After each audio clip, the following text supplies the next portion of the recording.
So fantastic event. Shout out to him for doing that for Raider fans that were able to show up to it. So, man, it was just a great weekend until the game. And then, hey, then it was a great weekend after that too. During the game was only worth right. It was great after that too. And thanks to somebody else, bring up on the screen.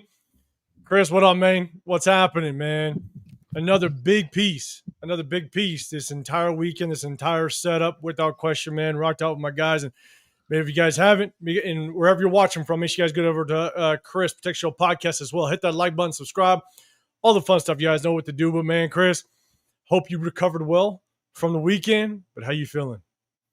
Man, feeling good. My voice is still kind of going, man. Oh, all of us. Yeah, but had a blast, man. I kind of heard what Severe was saying. It was a fun weekend, man. Like, honestly, hanging out with my brothers, man. We had a blast. We kicked it. That game literally was the worst part of the weekend, man. Kicked it with turf and watched the fight and just a lot going on, man. So it was just cool, man. It was definitely cool. But we got a lot to talk about. I finally had a chance to rewatch the game. It was worse than I thought. We got a lot to talk about. And if you watch the all 22 and you get that sky view of just how the receivers and stuff, man, it's a tough watch. And I'm telling everybody right now, like, if you guys are here looking for the kumbaya stuff, this is not the show for you. This is probably not the episode for you. If you're Mr. Positivity and think we're going to the Super Bowl and think that we're, going to, win all these games and all that, this may not be the right one. So you can always check back with us another time. Exactly. When we're in a better mood, but we watch this game very closely and we got something to say. So just prepare, buckle up. Let's get it.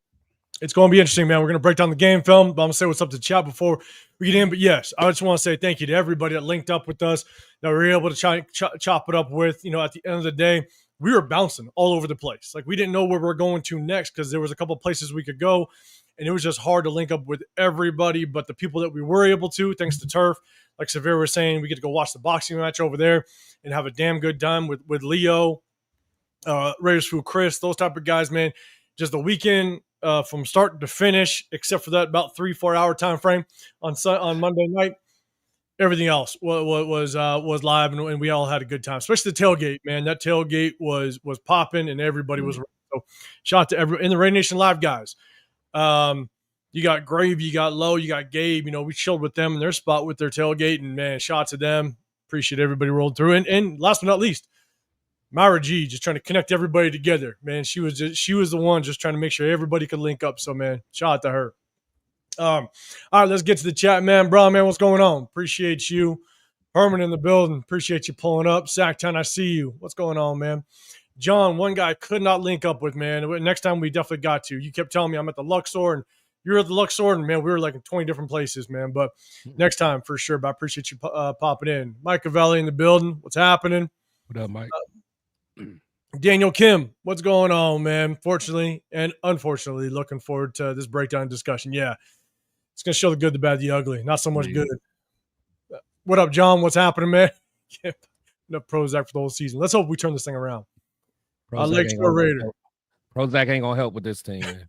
It's going to be tough. Lake Show, what's up, man? Appreciate you. Isaiah, what is happening, man? Okay, let's go. Let's get into this. Remember, guys, if you have a comment, you have something, hit that hashtag Raiders. Type hashtag Raiders to catch my eye. If you have a question or a comment to the play, I'll try my best to bring it up. But as we break down this game film, it's hard to kind of go back and forth. So just make sure you hit that hashtag Raiders, then give that comment or the question. I'll definitely try to bring it up. True, what's up, man? What's happening? On to the next one. Yeah, I wish we could just say that and feel good about it, but the next one's going to be tough. No matter what, it's going to be tough going to East Coast on a short week. It's going to be tough either way. It doesn't matter if Jane Daniels is playing. So, all right, let's do this. Let's break down some game film. All right, so remember, guys, we go we go defense first, then we go offense, and it's going to be in chronological order as the game went on. So this is going to be plays at the beginning of the game, middle, and to the end. And so going defense first, and then we're going to jump over to the offense side again, man. Hit that hashtag Raiders if you can, if you got a question or a comment on the play. What up, Kevin? I see you in the building. What's happening, man? Okay. All right, so this one. So it was a tale of two halves of Max Crosby. Max started to play a little bit better in that second half. Some of his biggest plays were, and people talk about the hit that he had on Amar and Hampton, the fumble, we recovered it. Well, guess what? That's when we know they're running the football. It's later in the game. They're trying to kill that clock. And so as much as it's a good play, he knows they're running the ball. So he's basically, I mean, he's trying to get after it. Now, what we saw in the first half was a lot of double teams, and he just could not fight through those double teams. And when you're the highest paid defender, when you're one of the highest paid in the National Football League at one point, we got to see a little more production out of you. And we saw this. I saw this the highest of all time at one point. At one point, highest paid defender of all time in the history of the NFL at one point. And I don't honestly, I don't want to hear the excuse of he's getting double teams. Myles Garrett gets double teamed. Triple Mike team Parsons, sometime. Yeah, get double teamed. You know, it's Jalen like Carter. Yeah. You know, so if you're getting double teamed, that does open up opportunities, but you still have to have an impact in the game by your own, right? And so we're going to talk about it. Here's the thing, though. Rashawn Slater's out. He's going against a backup off the tackle. And so the one thing we saw multiple times, he's down here at the bottom. Trey Pipkins played guard last year. He played guard. He was a former tackle, but he played guard last year. And you just can't over pursue. Yeah, he does that often, though. He either crashes like crazy or he just over pursuits and just leaves that lane. Yeah. And he's already giving it up a little bit. I mean, obviously, I think that's probably Jermaine Pratt right there that drops. Yeah. But the reason why, as a defensive end, as kind of a wide nine technique, the reason why you line up so far outside is because you can get a direct lane at this tackle, where that tackle now has to get on his heels. He's trying to set his heels in the ground so he can kind of prepare for that contact. But Max just continues it around the edge. If you know that you're going to be able to, he has to take a better angle to give himself two options. Do I continue around the edge and still maintain the depth of the quarterback, or do I make a move back inside, knowing that tackle just overcorrected? Exactly. And he's just letting that tackle ride him. And so, especially the level of athlete that Max is, give that guy an outside move, step inside, hand swipe, get to the quarterback, or at least affect him, get him out of the spot. Yeah. So remember, this goes from first quarter to fourth quarter. This one, Jermaine or Landon Roberts, we all knew that he was going to be somewhat of a liability in pass coverage, and he definitely was a liability this game. It was a little unfortunate. He's got to do a better job in just his passing lanes. The one thing that I loved seeing about Jonah Laulu this game, man, he was working. He makes some constantly. plays. Yeah, he makes some plays. Man, bad boy. That's a bad boy. So this one, he just gets some pressure on here. Good spin move coming off the edge, but I got the end zone view as well. But you got Landon Roberts here. Landon Roberts, he's just got to do a better job of staying on the shoulder to his closest threat. Yeah. I don't know why you're pushing up so quickly. You have a threat to your outside. You're clearly playing zone coverage, and he's got to be able to get depth here down this hash mark just to get in that passing lane a little bit. And he commits too far inside, allows that passing lane to open up. So it's tough. It's a deep curl route, and so it's tough for a linebacker to see it. But at the same time, he's just got to do a better job of, if he drops and stays closer to the hash, if he drops and gets inside McConkey's inside shoulder and then settles here, he's in that passing lane already. So it doesn't matter what McConkey does after he gets on top of him here. Landon Roberts he's got to be better at just getting this passing lane a little bit. Yeah. Run it play one more time. Run it through one more time.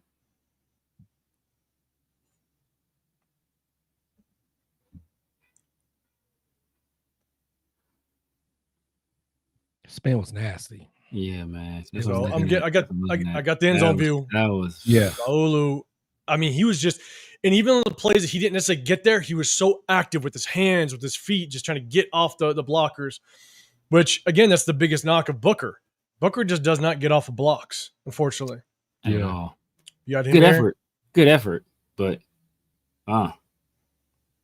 Yeah, man. See it one more time out loud. And overall, man, I mean, the D started off playing well. But Yeah. for one, Very from first- morale very first drive. standpoint, yeah, like you can't, you're not going to hold the Chargers like that the whole game. No. That is. And your offense has to help you out, man. It's Do just, something. God. And that's beautiful They right there. Because you see Laulu, that's the thing, bro. This thing we criticize Booger for, criticize Tyree for. You don't get blocked and stay blocked. Right. Like, don't get blocked and stay blocked. And he got blocked, and what did he do? He had a plan. If they take me this way, I know what I can do. I know the position I'm in. I know the position the guard is in. I'm going to find a way to get off of this block and affect the quarterback. You can find a way.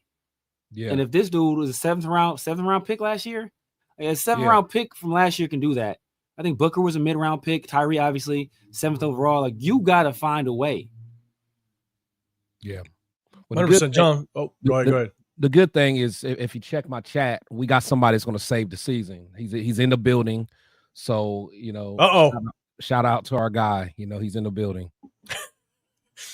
Let's go. John Fountain, you're saying Raiders, they seriously need to move JPJ to center and keep Geno under center for play action, not in shotgun. We'll take a look at it, and I'll tell you, and when we get to the offensive side, I'll kind of give you my takes on the offensive line as a whole.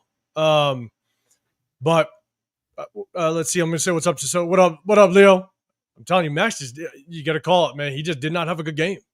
He didn't have a good game. He flashed a little bit towards the tail end, but a lot of it was in situations where you knew what that offense was doing, what they wanted to do. And so don't get me wrong, I'm not giving up on Max. That's not the point of that. It's just saying, look, like, he has to do better. No, fact. That's it. No, I mean, Cheeto, what Cheeto was referring to is last week, he was critical of Max in that first half, and people came after him with pitchforks and torches. Okay. Yeah, my bad. Yeah. So he was like, oh my God, we're allowed to do that now. Like, man, we've been allowed to do that. Like I said, we don't pull no punches over here. Whether we love you, we like you, or we don't like you, we gonna whatever we see on film, whatever you put on grass is what we're gonna talk about. If you put some good stuff out there, we're gonna talk about it. If you put trash out there, we're gonna talk about it. Especially with Chris drink. If that's Hawaiian Punch, that's the blackest drink in America. That is the blackest drink in America. So, like, Chris is on his Hawaiian Punch right now. Right? This man blood sugar is 1,000 times higher than it should be. 1,000. But yeah, like for me, like, I love Max. I love his effort, man. But I for sure been telling people since last year, like, I don't think he was a top 3 at his position. And people thought I was crazy, that I was a hater and all this stuff, man. These other guys are they can take over a game. I just have not seen Max do it. I mean, Max will have plays, he'll play good throughout the game, and he's a beast. Has an endless motor, but he just does not take over games like that, man. He just does. Like, you watch Myles Garrett goes crazy. Absolutely crazy. And he just don't have no help. Like, man, I love Max, man, but I mean, we're always gonna be objective over here, man. 100%. Yeah, Leo, man, I'm happy. I was just happy I could, get down on the grill with you guys. You know what I'm saying? Bring some food in, have some fun, man. But we had some fun, man. That was cool. And by the way, this is sugar-free Mountain Dew. Sugar-free. That's what it is. Okay. That's the sugar-free. Okay. All right. Where's the sponsorship at? Exactly. Right. You know what I'm saying? Oh, man. Man, K Schrader been saying Max overruns so many plays. He's not winning us anything. And again, we showed it a lot last year. This isn't the first time we do it. We broke down game film last year. We showed it last year too, so we knew that was, just kind of an ongoing issue and something that he definitely needs to just kind of tighten up a little bit. All right. So next one. Hold on. Wait. Go to that comment you just put up. This one. Go for it, Chris. Yo. JPJ the center, Charles Grant left guard, and Parham right guard. What do I say? Absolutely not. You want Charles Grant and Parham in at the same time? Yeah, no. I mean, I think he meant Caleb Rogers. I think maybe Caleb Rogers is who he's thinking of. Because Grant we kept at tackle. Caleb Rogers was converted from tackle to guard from Texas Tech. So maybe Caleb. Still though, I would put Meredith. I would put Meredith back at left guard. Yeah, I would put. Hey, I would try try Caleb at guard. Try Caleb at guard. It can't be worse than we have. It can't be worse. Exactly. And my thing is, and as more I watch, man, like I know people are gonna try to kill Kappa. Kappa played way better than Parham. Yeah, he did. Way better than Parham to me. So, Parham was the worst out there to me. So Parham was bad. Was not good.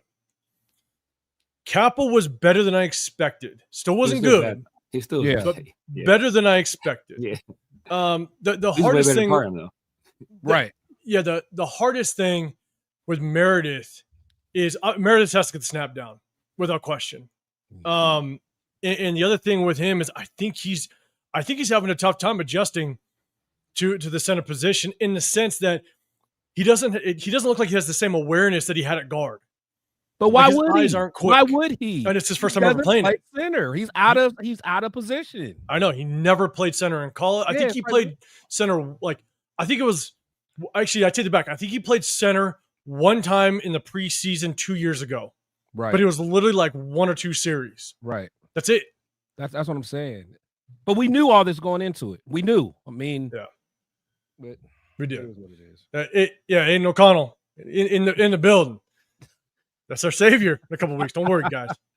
Oh, Aiden, man. Hey, Aiden O'Connell at left guard. All right, let's go. Let's do it. He's going to be back. He's going to be back. What up, Coach? What's going on? People act like Max is Ray Lewis out there. Right. Yeah, like he can't be criticized. And I love Max, man, but we got to keep it real.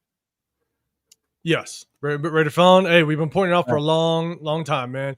What up, Dixon? What up, DC? What's going on? Juan, the building as well. What's going on? Okay. Let's do this. Okay, let's get to the next one. Again, this is Max, and this is even him jumping off sides. And we saw this quite a bit last year, where he jumps, tries to time the snap, and it just hurts us at times. And this is where they gain. I believe they get down to the 36-yard line. Yeah, just over pursues. And here's the thing: slow running back go. I mean, the slow quarterback. Oh, bad. Yeah, hey, look, hey, if this had been Robert Spillane on the field right now, that's a touchdown. That's a touchdown, Justin. That's a touchdown. So, again, it's just a bad over pursue by Max. Yes, he gets the double team, but, man, he's got to at least try to maintain the depth of that quarterback. Stay there, fight your way inside. And at the same time, when you get the double team, sometimes you're not expected to make the play. Yeah. But the thing is, maintain that outside, keep the depth. If Herbert moves up in the pocket, move down with him. And just make sure he doesn't escape that way. Don't create such a massive distance between you and your interior defensive lineman to where Herbert can just jog his ass to 11-yard gain. Yeah. So, yeah, it's tough to watch. All right, here's Laulu's sack. He's down here. I believe I have the end zone view as well. He got double team there too. Still made a play. And I love he just continues to work. Yeah, he does. That's exactly what I was going to say. You know what? And I know you may not like this 805. What Jonah's showing me is a lot of stuff that we saw from Butler last year that I'm not seeing from Butler so far this year. Just constant movement. Just constant. Because you'll watch Butler here, like he was still working. Yeah, he was still working, still fighting at least. And it's tough because from the very beginning, he's now going to get the double team. Exactly. Yeah. Exactly. Yeah. It's going to be tough. We said that too. We definitely said that. Yeah, last year he was under the radar a little bit. Yeah. So now he's like, all right. He was. But that's what Butler said it himself. Butler said it in the offseason. He's like, man, Jonah reminds me of me. Yeah. A lot of my same strengths he has, a lot of my same weaknesses, my issues with the run in the beginning of my career. Like, he's me. So he's like, that's why I'm taking him under my wing. So, and it's showing. Yeah, the only tough part with Laulu, and you see it in the film, is sometimes he gets washed down in the run game a little bit. Yeah. But I'd probably give him like that 78, that 70-30 rule. 70% of the time, he does a very good job. There's that 30% where it's tough, but he's also still he's not the biggest defensive lineman. Exactly. And so when he goes up against bigger, stronger offensive linemen, it's just a tougher matchup. But no, he's doing pretty good. For probably not expecting to kind of have that limelight on him with the Christian Wilkins crap. Exactly.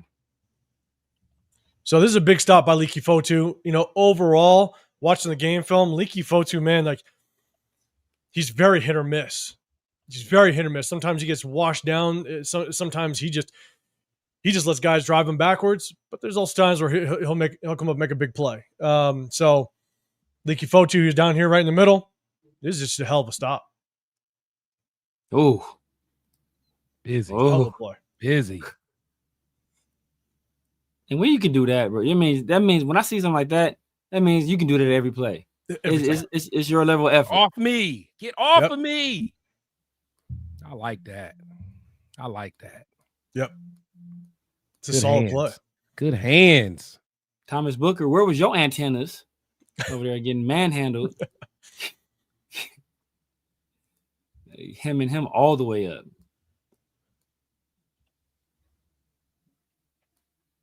It's a hell of a play by Leaky Fotu, man. Yeah. Let's go. All right, so this is Herbert's first touchdown pass. Kind of the deep crosser going in the back of the end zone. I'll kind of play it all the way through. I think it was hard to get the end zone view really didn't show much, so I think I only have the sideline view. Again, I got to zoom in to kind of trick YouTube a little bit. You don't see it, but you see the action across the back of the end zone. Yeah. Let me go back. It's Keenan, right? That was Keenan? Not that caught that one?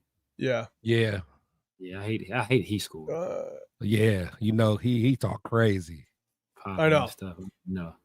The thing is, it's so you can't really blame too much of that on the DB because that's a long time to try to. It's a long time to cover. Yeah, it's a long time to cover, man. Yeah, it is. And here's the thing: we're zoned up. We're zoned up across the board. So if you see the action up top here, right? I'll play it all the way through. You got Jeremy Chin that passes on. So he passes, and then he comes back. So we're zoned up here. We got a defender here off the screen. You got this is Harper down here. So we're completely zoned up. You also have Adam Butler that drops back into coverage. Yeah. So we're zoned up. Where Isaiah Polamalu, and this is hard. This is difficult. Isaiah Polamalu, he should go with this crosser because you got a threat down here. You guys may not be able to see it. You got a receiver down here in the flats. You got a receiver curling up here. You got defender, and then you got the deep crosser. You would like Isaiah Polamalu to go with the deep crosser because there's no other threat. You don't want to just sit in grass. But that's hard for Isaiah Polamalu to see it, especially. Yeah. As he's rolling too. Pause it. I don't know if I can pause it. Okay. It's hard to see. But right before this, Herbert's looking at McConkey the entire way. So he's freezing Polamalu. That's exactly right. Yeah. And so to expect Polamalu to recover after Keaton's already broke and he's going like it's almost impossible. Right. Ideally, you would want Harper take the goal line with let me play a little bit more. Bang. And ideally, there's a guy down here in the flats. Don't worry about him. He catches the ball, you pursue. Now they're kicking a field goal. Yeah. You'd like Harper to kind of hug the end zone a little bit, stay inside shoulder here, and then you got I think this is Kai Blue Kelly or Stokes. I mean, maybe it's Stokes. He played on this side, and then he drops. Just stay underneath this route and don't give Herbert any chance to kind of get Keenan Allen. That could have been a better adjustment, but overall, this is just hard. You would hope the D-line would get there, keep Herbert in the pocket a little bit, don't allow him to move. But I'll play it from the beginning. It's just that's a tough play by Isaiah Polamalu. He sees it late. Now they got to recover. There's nothing you can do. There's really nothing you can do. There's nothing. Especially like you said with Herbert looking off that safety or like freezing him. I mean, at that point, like if you don't have pressure, I mean, the DBs can't do nothing at that point. Yeah, can't do anything. I mean, they really can't.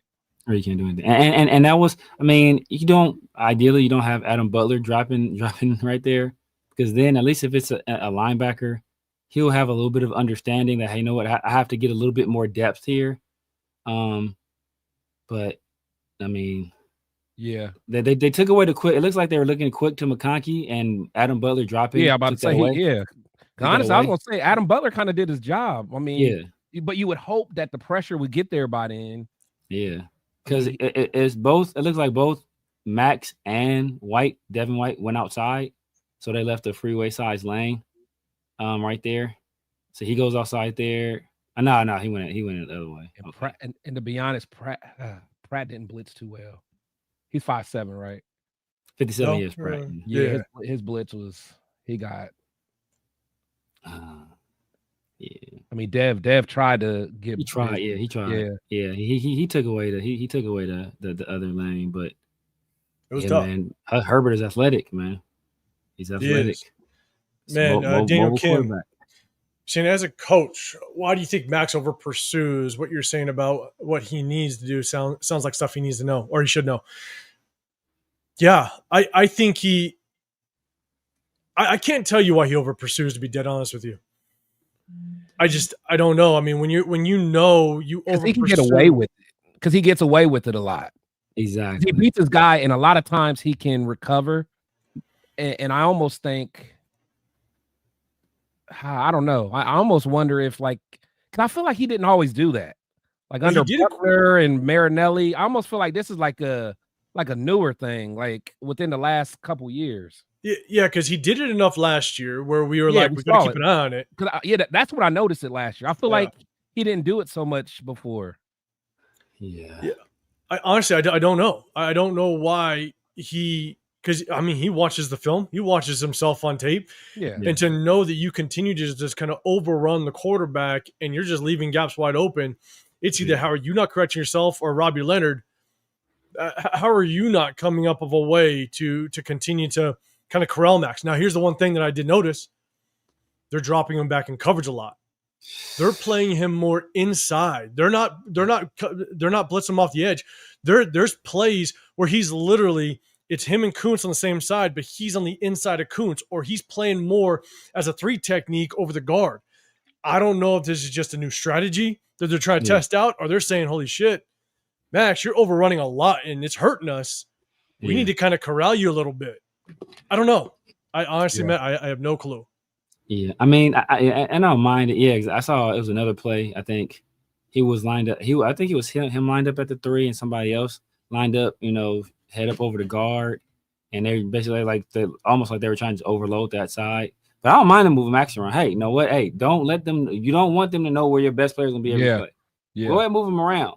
But when you do that, you kind of got to be effective. And the over pursuit thing, I mean, at some the problem I have with it is I've never seen him really or rarely seen him retrace and make a play. Because if you leave that wide open, you have to retrace because that's where quarterback's going to go. Yeah, that's so beat him to it.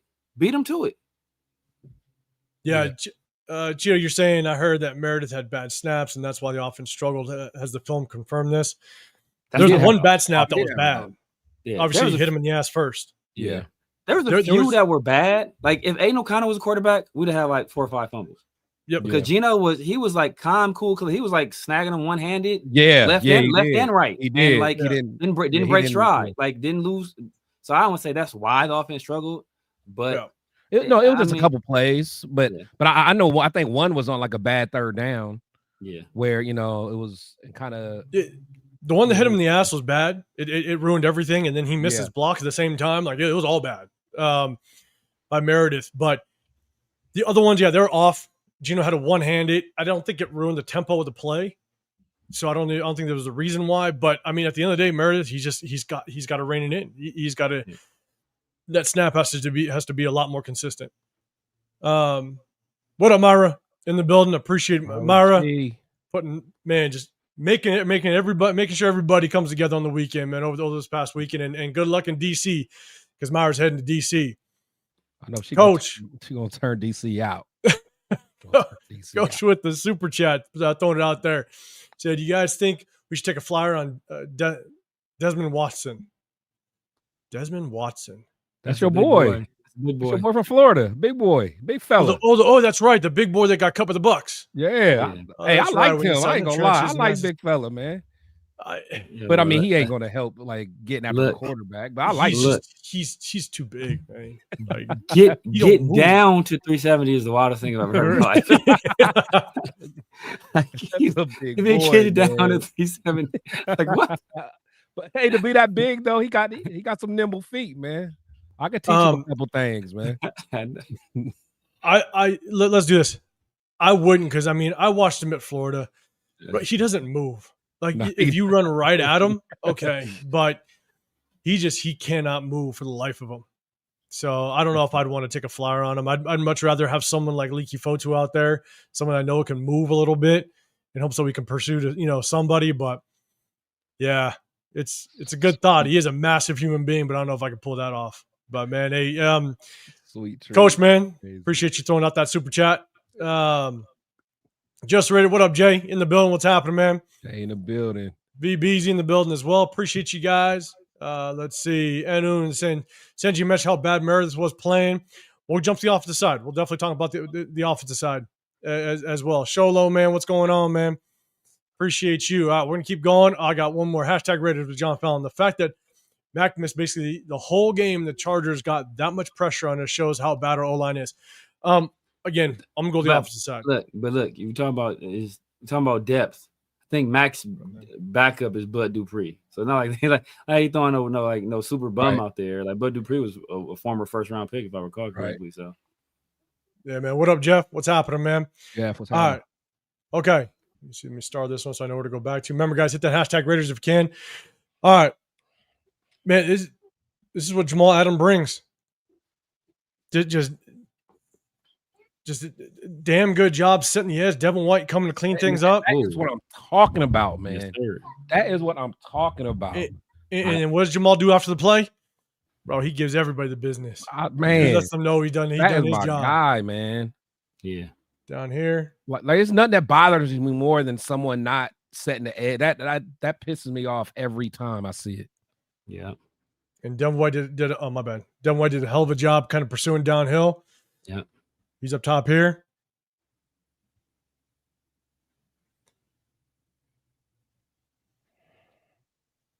I love it. Love it. Get him, Dev.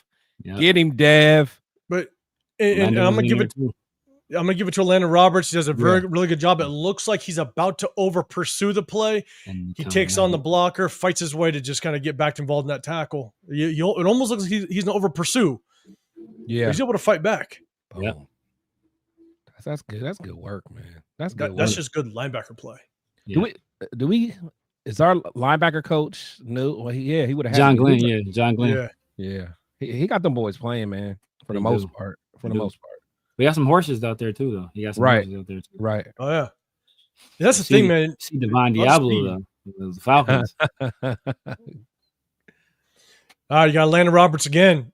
A great job, just kind of getting downhill, seeing the hole open, attack, and making a play in the backfield. So Landon Roberts right here.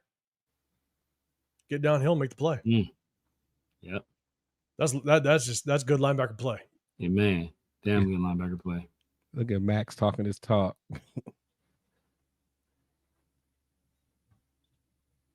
He's here. Like he already pointed it out.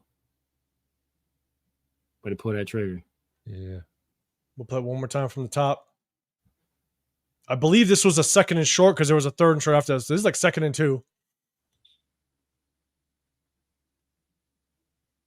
But man, you cannot complain. The linebacker that's gonna just kind of be that thumper on the defense. So one more time up top.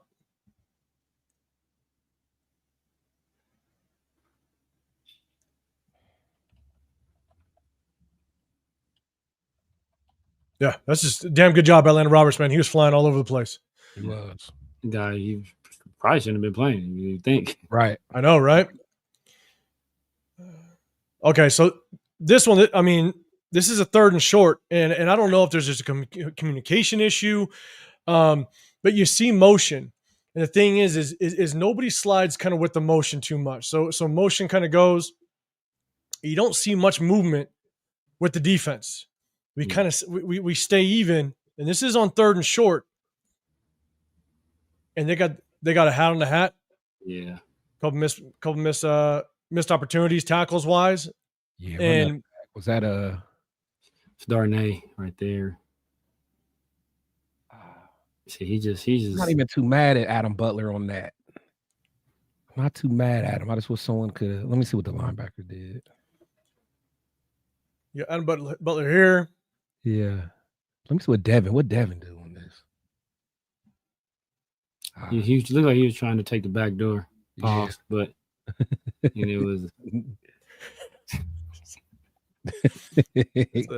We got LS in the building, man. Gotta be careful. I was gonna say something, man. I was gonna say it, but this issue having, this is the difference between having Nate Hobbs and Darnay Holmes out there. Nate Hobbs making a tackle. He's a better athlete, stronger. Like he's gonna get off of that, and he's gonna be able to be physical enough to at least affect the runner, make him take a little bit of a tougher angle outside or wider angle outside. So I mean, good job, Adam Butler, just kind of getting depth of that backfield again. It's a 3rd and short, right? But I'd love to see our linebackers. There's only 2 receivers up top there. You got 2 receivers at the top. You have 2 here with Malcolm Kuntz off the edge. No tight end help here.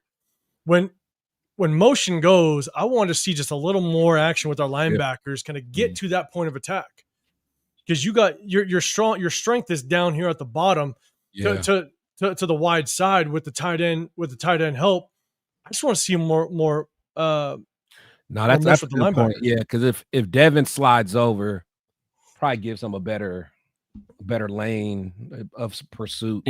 And it's just math.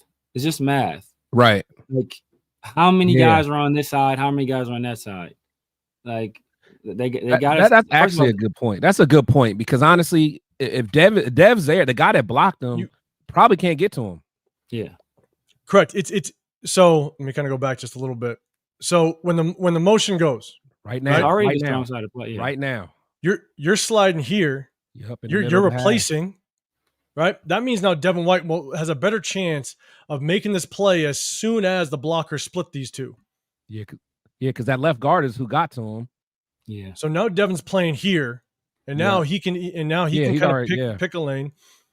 If is this Landon Roberts? If Landon Roberts slides down more, and replaces Devin White, now he's coming to pursue, and so I just want to see more. I want to see more adjustment with the linebackers when that motion hit.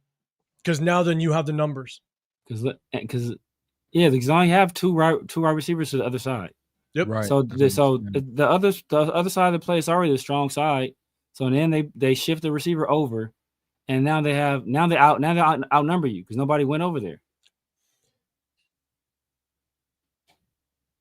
I mean, so I'll go back one more time. If Devin White moves all the way over, there's a really good chance he ends up one-on-one in the hole with the guy. So motion goes right. At least split the hash. Exactly. If he slides, if he slides over, and then I think it's Jermaine Pratt. He slides and replaces Devin White on the hash. Yeah. There's a chance Devin White's here. He's right. That's what I'm saying. He's right there. And now you're meeting him in the gap. Yeah. So especially with his speed. So again, I don't know. I don't know what the communication is. It was a lack of communication. So also it's trying to understand on the 3rd and short what's the coverage. Are they zoned up? Most likely zone because we're crowding. Well, most likely man because they're crowding the line of scrimmage. But without knowing it, it's hard to tell. But I definitely wanted to see just kind of more action with the linebackers with motion. Man, this is the touchdown before the half. This one hurt. This one hurt a lot. I tried to get all of it, so I'm trying to get everything in the camera. But I saw that one early too. Yeah, he did. I saw that develop. I'm like, there he go. I damn near threw my beer because I was coming back from getting the beer before halftime. Like, oh shit! I saw it, man. Yeah.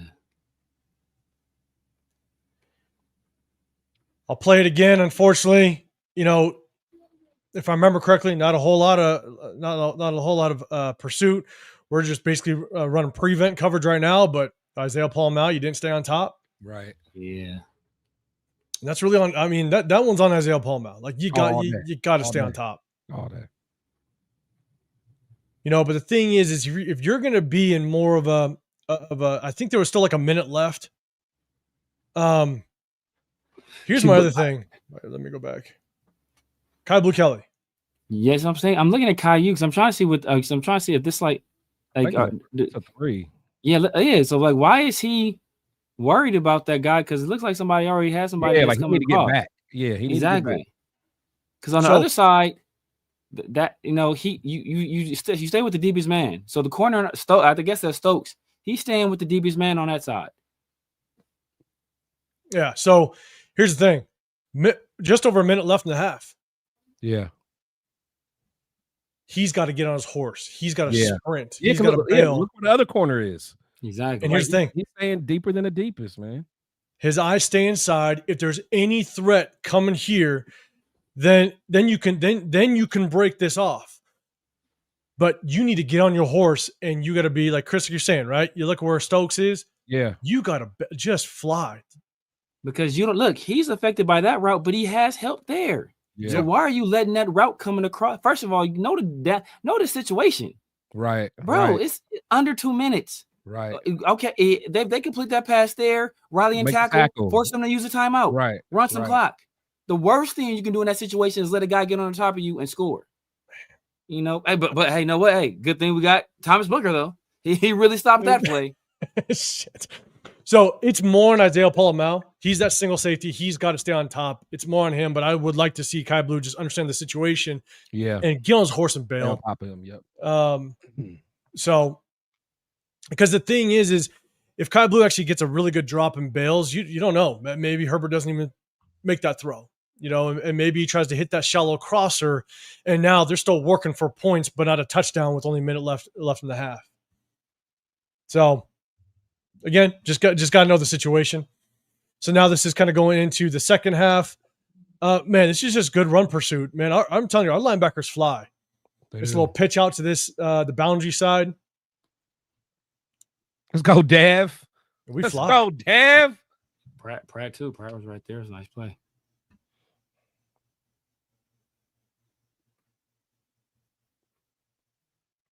You get Dev at the top of the screen. I think he's here. You see his legs.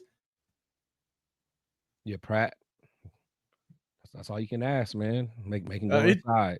Make him go inside. Who was that about to get a penalty right there? Flying on top of the pile? Man, stupid stuff, man. Like, what? Why? Why the hell would you do that, bro? Is that Max? Yeah, it's Max. Like, bro, what the hell are you doing, bro? That's like, come on, man. This is stupid stuff. Like, why? It's not like it's 5 seconds after the play. Like, what are you doing? Here's the thing. I think what's damn good. Pratt does a really good job of setting the edge, forces everything back to the help. You ain't going nowhere with that. Nah, yeah. And the pursuit's just beautiful. Yeah. Devin White getting off his block. Even if Devin didn't make the play, one of those other guys would. Yeah. And they're fighting off their blocks, which is really impressive. Look at Atlanta Roberts, right? He's got a guy. Yeah. The lineman gets out clean, tries to get body in between, defender and ball carrier.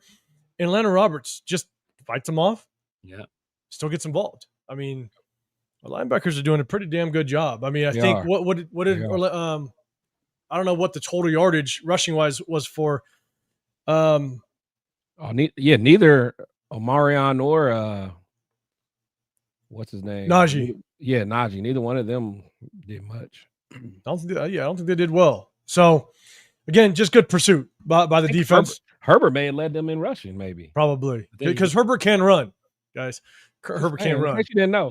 Yeah. Did you know that? You didn't know, chat, because apparently at one point I didn't. So, all right, let's see. Remember, guys, hit that hashtag Raiders. I see everybody, man. I appreciate it, but that's in the chat. LS with the super chat. Appreciate you. Desmond Wassman. Sweet feet to sweet treat. Oh, man. LS throwing out the super chats, man. I appreciate you. What up, Alec M? I see you in the building. That man can get down to 370, man. Get down to 370 is wild. He can't even get his cholesterol down to 370.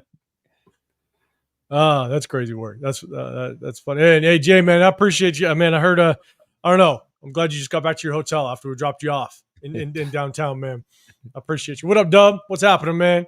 Appreciate you. Any rolling to the Bears game? If anybody's going to the Bears game, let everybody know in the chat. I'm not going to the Bears game.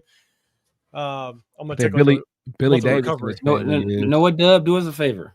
Do us a favor. We trust you. You're our brother. Rundown is apparently supposed to be at the Bears game. Get footage. If you can get live footage, not a still photo, live footage of him interacting with other people and them acknowledging him as a human, that would go a long way to ease some of our concerns. But I will be at the tailgate, though. So, Dub, hit me up. I'll be at the tailgate, man. I'm rocking out there. We're going to go have a good time. I'm not going to go in the game, but we're going to have a good time for the Chicago game. I mean, shit, every home game, I'll be out there at the tailgate having a good time. So, all right. So, this is Jonah, Laulu, both Max. They're making tackles in the backfield. I love the pursuit. Love it. Get busy. Get busy, Max. Oh, man, he just does a good job, gets leverage, at least is able to get in the backfield. The guy, the offensive lineman kind of gets on top of him a little bit. But him just continuing to work his legs into the ball carrier, into the running lane. I love the effort. Love the effort. Yeah, you got Max coming downhill, scraping inside, getting involved as well. Max doing what he does, and look, sometimes it works. Sometimes it works for him. Yeah, man, they sending to it Adam Butler every play. They doubled Adam all day long. All right, Tyree, now way to set that edge, brother. Yeah, let's see one more time for Tyree. Go ahead, set that edge, man. Hey, I ain't mad at that.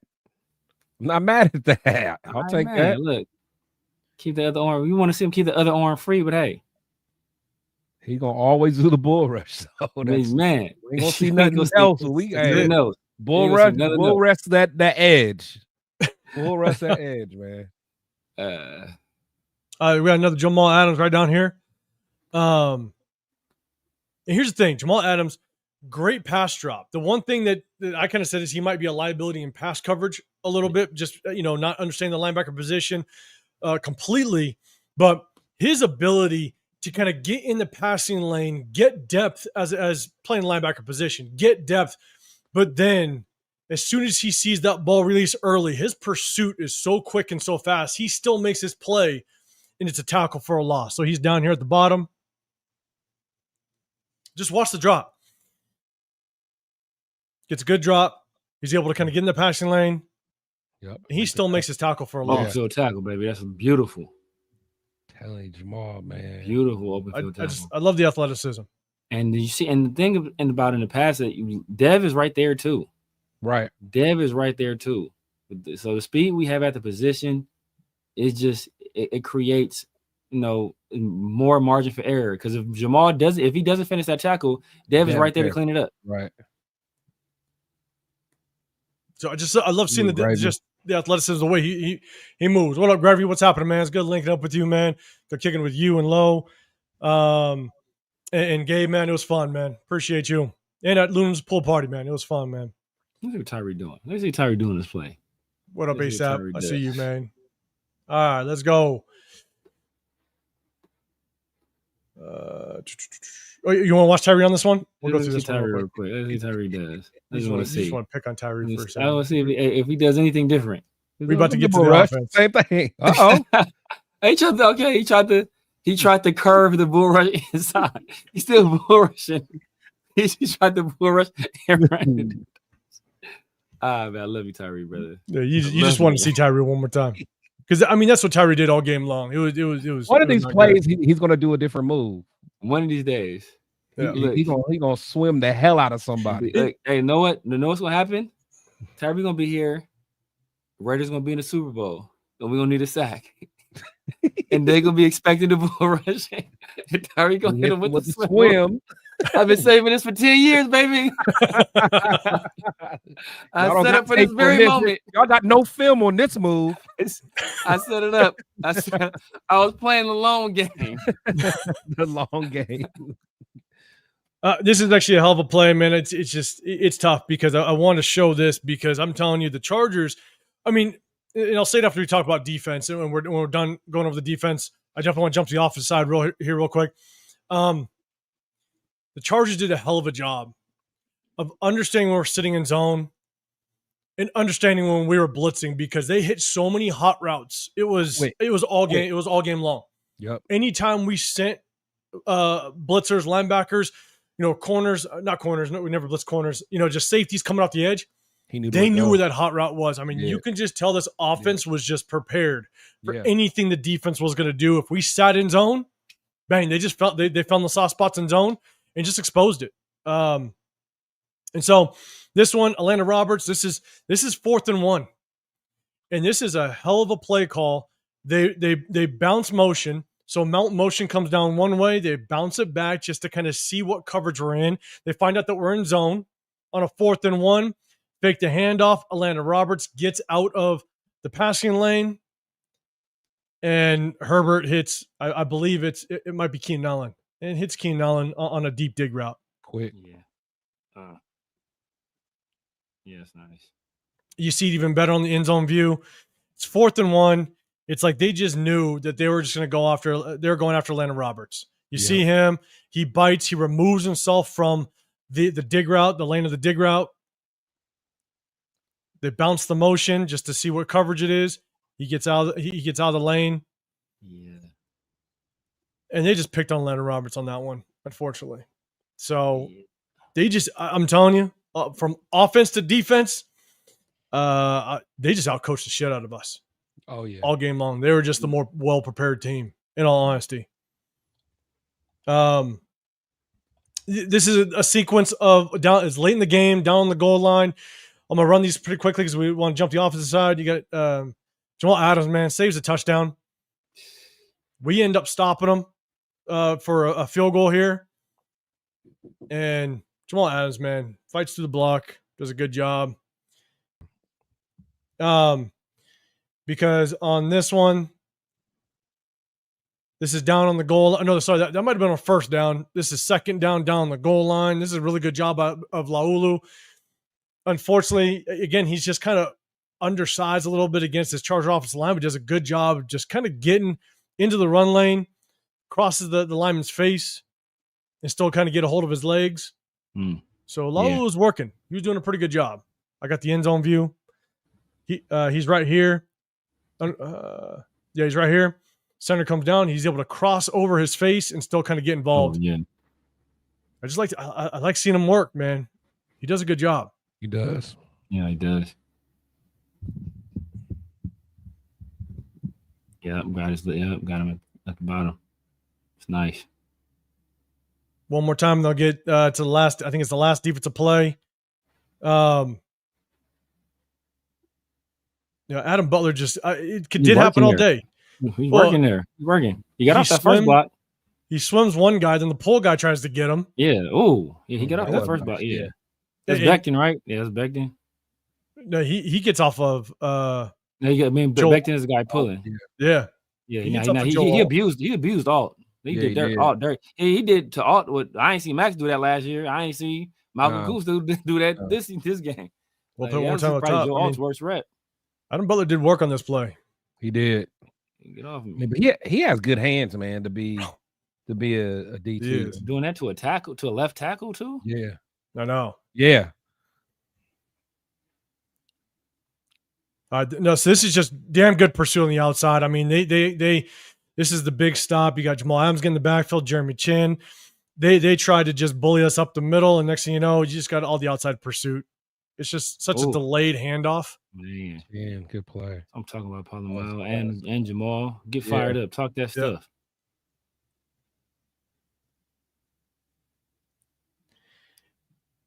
Whenever you get hit like that in the backfield, that means the handoff is just too slow. You're letting the guys off the edge get there. Were they faking the fullback dive? Is that what they were doing? I don't know. No, it's just like straight ISO coming at your ass. Okay. I'm trying to figure out, because it looks like Max jumped inside. Max was all about to do. Yeah, he's prone to do, yeah.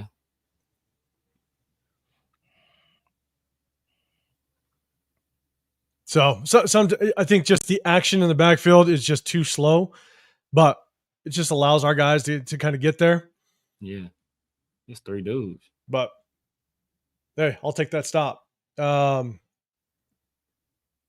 This is we got two more. We jump the offensive side. So this was actually the 4th and 2. So I'm telling you, Jim Harbaugh, he went on it He went for it multiple times, man. He was pressing us, and so this is kind of the speed handoff. They messed up the handoff, the exchange, but man, our defensive pursuit was there. Yeah, even though you can land McCain, man. I don't know how he got that. I don't know how boy got that ball back, man. That was the fortunate bounce. Right, that's a lucky bounce. That's what that is. Have been a scoop and score. Now look, this one's Max tackle for loss when they fumbled, and here's the thing, man. This is late in the game.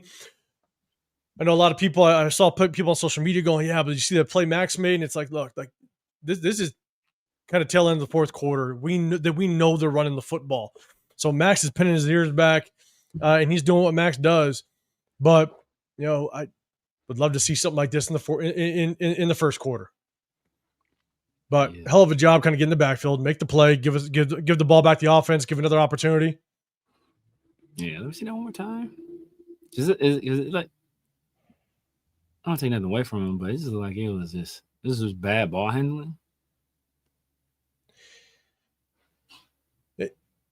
I don't know. He hit something very close to the exchange. He made it. He made the play. He made the play. Yeah. I mean, either way, to get it back there at the time of the exchange. I mean, that's doing work. And that his get off created that because he beat Buddy. I think what's that Hunter Henry. That he beat him like a drum. He's supposed to be they're trying to block him with a tight end, which is foolish. Yeah, especially coming down to try to block them. So, all right. So I'm ending on a good one. I'm ending the defense on the good one. And look, at the end of the day, I think our linebackers did extremely well. Solo, man. Oh, he's saying that's Will Dissly. I don't know. Will Dissly. Okay. Will Dissly. Okay. Hunter Henry is with the Patriots, right? Oh yeah, with the Patriots now. Yeah. And so, look, at the end of the day, I think the Chargers offense, even though our run defense did really well, the Chargers passing offense, man, they just knew what we were doing. They were so well prepared that they just kind of picked us apart. We blitz, they hit their hot routes, we sit in zone, they pick us apart. There was not a whole lot we could do. We had 0 pass rush. Unfortunately, we got to Herbert a couple times, but for the most part, Herbert sat pretty comfortably. And then there was times where Max just kind of overran it early on. It just gave them opportunity, Herbert, to kind of get out the pocket and make some plays with his legs. So again, offense, their offense just kind of had our number, unfortunately, when it came to the passing game. So, all right. Any last points before we jump to the offensive side, man? Chris, any points? Our defense against their offense. What were your thoughts overall? Yeah, no, you hit it right on the head, man. I feel like Herbert always knew where to go, for the most part. And honestly, we started off strong, but when your offense doesn't really help you, and you got to just be on the field for all that time, it just never helps. But overall, there was some key players, like I think Jonah played pretty good for the most part. The linebackers played very well, but again, Herbert knew where to go with the rock, and it was just a tough day altogether. And I put a lot of it on the coaches, man. They just weren't prepared. And like I was saying going into this game, I think it helped out that the Chargers had that early game in Brazil, so they was able to kind of get that early game in, and then they had like them extra days to specifically study for the Raiders, and we just got exposed. We did, and Dub, we're about to have a little bit of fun coming back from that Allegiant Stadium. That was going to be fun. Severe, man, what's your thoughts? Just kind of final thoughts on the defense versus Chargers offense. What were you thinking? Yeah, man, we gotta get a pass rush, man. We have to get more production out of our pass rush. I don't know what it's going to take, but just the fact that like Justin Herbert on several occasions, he was back there knitting sweaters, right? Signing autographs. Like, he He can't have that much time. You can't put that much stress and strain on our secondary, especially as we have a young, inexperienced secondary for the most part. All of those guys. Whether they're outside of Chin, Palomao is what only his second, not even his second year. Well, I guess if you count last year, he came in as a reserve, but this is his first year coming into the beginning of the season as a full-time starter. Eric Stokes, he's been in and out of the lineups forever, and Caillou Kelly, obviously, he's been nothing more than a rotational player or a special teams guy. So all these guys are young, so you can't put that much strain on those guys. We got to do a better job generating some pass rush, muddying up the picture, making things difficult for quarterbacks so they're not just sitting back there, and stay disciplined in your rush, because several times we got undisciplined in our rush, and what did that do? Open up lanes for either Justin Herbert to run or open up lanes for him to escape and then make big plays downfield. And the only thing I'll add is Patrick Graham tried to establish some pressure, but man, Herbert was just damn good at just understanding where his hot routes were all game long. Like, we tried to bring linebackers, we tried to blitz. Herbert they were just well prepared for it, unfortunately. And so nothing was able to get home. And you saw it where they dropped Max in coverage. They dropped some D linemen in coverage. You can zone blitz. That's fine. Drop a D lineman in coverage. But it got to a point where they just started sitting base because we could not get home with blitzing our linebackers because they kept hitting the hot routes, and we got out coached, unfortunately. So, Mario Jr. Gino was hungover, man. He didn't play so hot. He did not play so hot, and that's why we're going to jump over to the opposite side. Before we do that, this makes me wonder, and I don't know. I'd have to look at it. How much? Because we heard, and this was preseason, so you want to put too much into it. But George Kittle was talking about after the joint practices. It's like, yeah, man, like they're running the same stuff that the Seattle was running in 2016. Like we knew exactly what they were running the same thing. Like, it didn't change anything. So I was like, some people thought he was joking. Some if he was telling the truth. The fact that there was always an answer. He always knew exactly where to go. It lets me know that there ain't no unpredictability there. Like, so I don't know if we didn't change anything or Patrick Graham is doing what he was doing last year, or we were doing what Pete Carroll was doing a century ago. Like, I don't know what the case is, but something we got to do something. Max was definitely out in coverage more than I would have liked to see, for sure. That's not something that you saw much from PG, to be honest. And so we're going to jump to the opposite side, guys. Remember, if you guys can, hit that hashtag Raiders if you have a question, but also, man, hit that like button, subscribe. You got Chris Protect Show Podcast on this side. You got The Severe Raider. I'm 805 Raider, Real Talk, Raider Nation. Man, we hit you guys on Sundays or after the game. We didn't this week because we were at the game. We partied, had a damn good weekend. But on Sundays after the game, we hit you with the live, just kind of give our post-game reaction. But then we hit you on Wednesdays.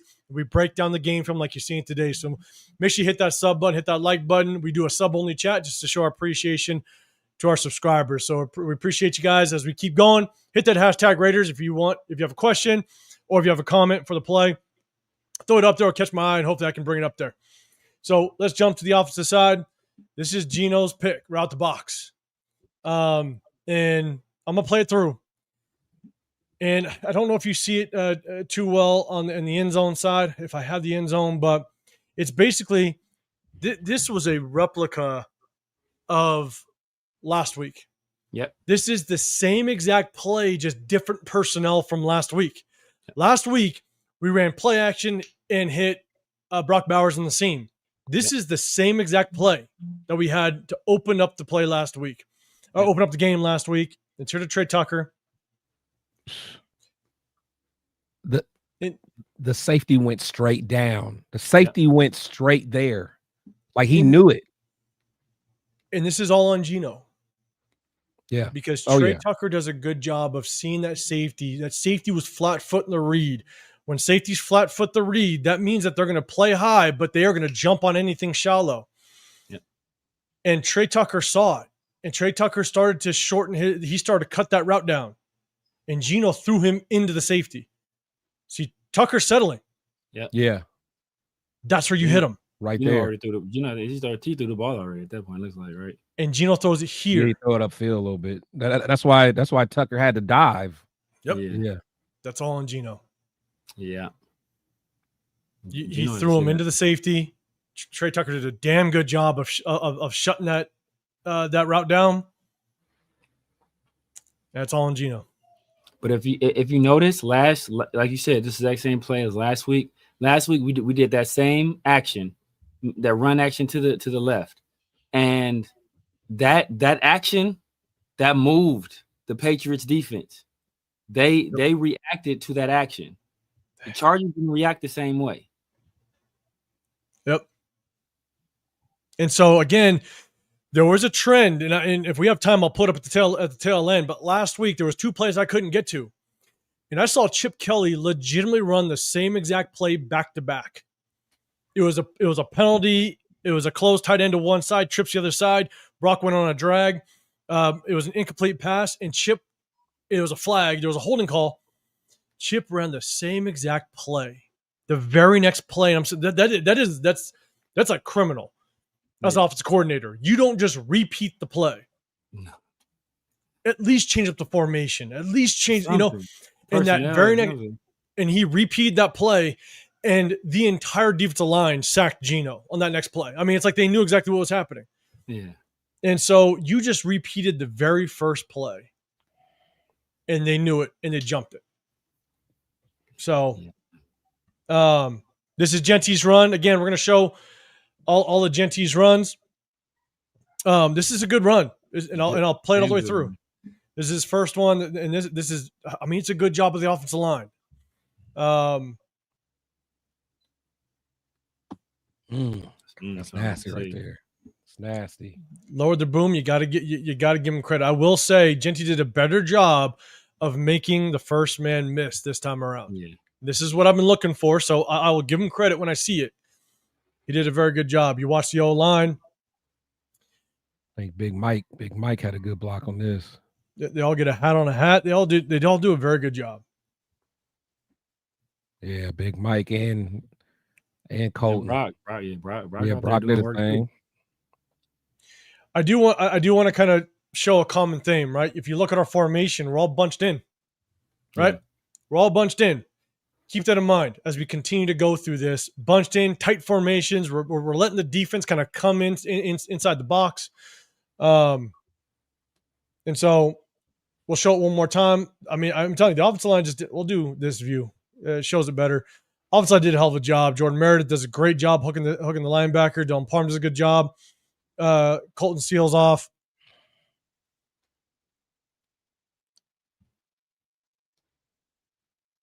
It's just perfect. That is a great job. That is. They maintain their blocks. Genty makes the first man miss. Even Parham. Yeah. Even Parham, guys. All right, so let's go. This is the one where there's just confusion, man. And I'm telling you, if Genty, and because I think Pete Carroll came out and said that Genty was the one that went to the wrong spot, which it looks like based on the blocking. Yeah, you could do it. Yeah. If Genty gets this, even if you didn't know, the fact they took him out the very next play, that said it all. Yeah, because he's supposed to follow Big Mike. It's a counter. If Genty gets this handoff clean, his counter is supposed to go the other way. Holes there. Yeah. I mean, he hits this, and he's making something work.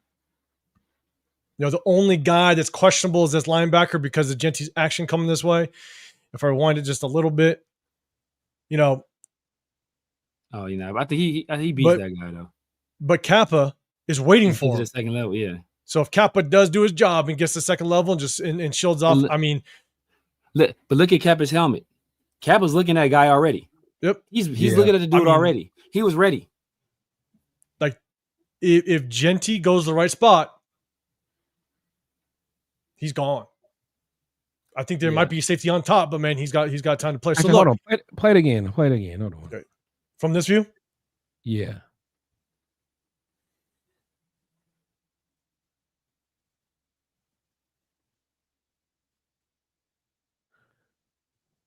Did he not know the play call? See, it looked like. That's what I'm thinking. I thought it was a counter. because my thing is, I'm thinking that he was going to counter and then go right and like follow Big Mike. But you guys think he was supposed to basically dive and go left? It's straight dive right down into here. Yeah, it looks like. But the way Genty's footwork was, like maybe he just because look at Gino. He didn't know. Gino's waiting. Yeah. And Genty, I don't know. You think it was but this right here. Well, no, that's what I'm saying. You know, Gino was waiting, but I'm thinking that he was supposed to step to the left and then follow Mike on the right. But you guys might be right. It might just be a dive. I think it's a dive. Yeah, I think it's because he's getting because Big Mike is getting that backside guy, and the lane is right there.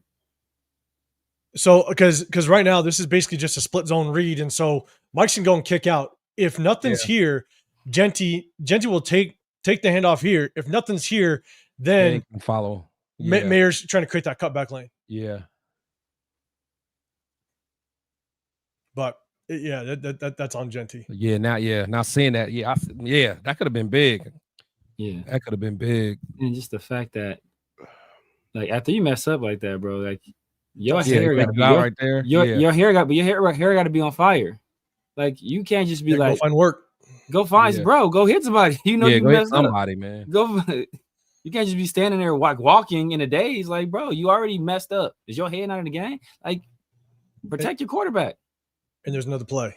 Oh, you already know. Get to in just a second. Oh, man. All right, look. So here's the drag route to Deontay. Man, look, drew up the play. You're in man coverage. Good read. You hit him.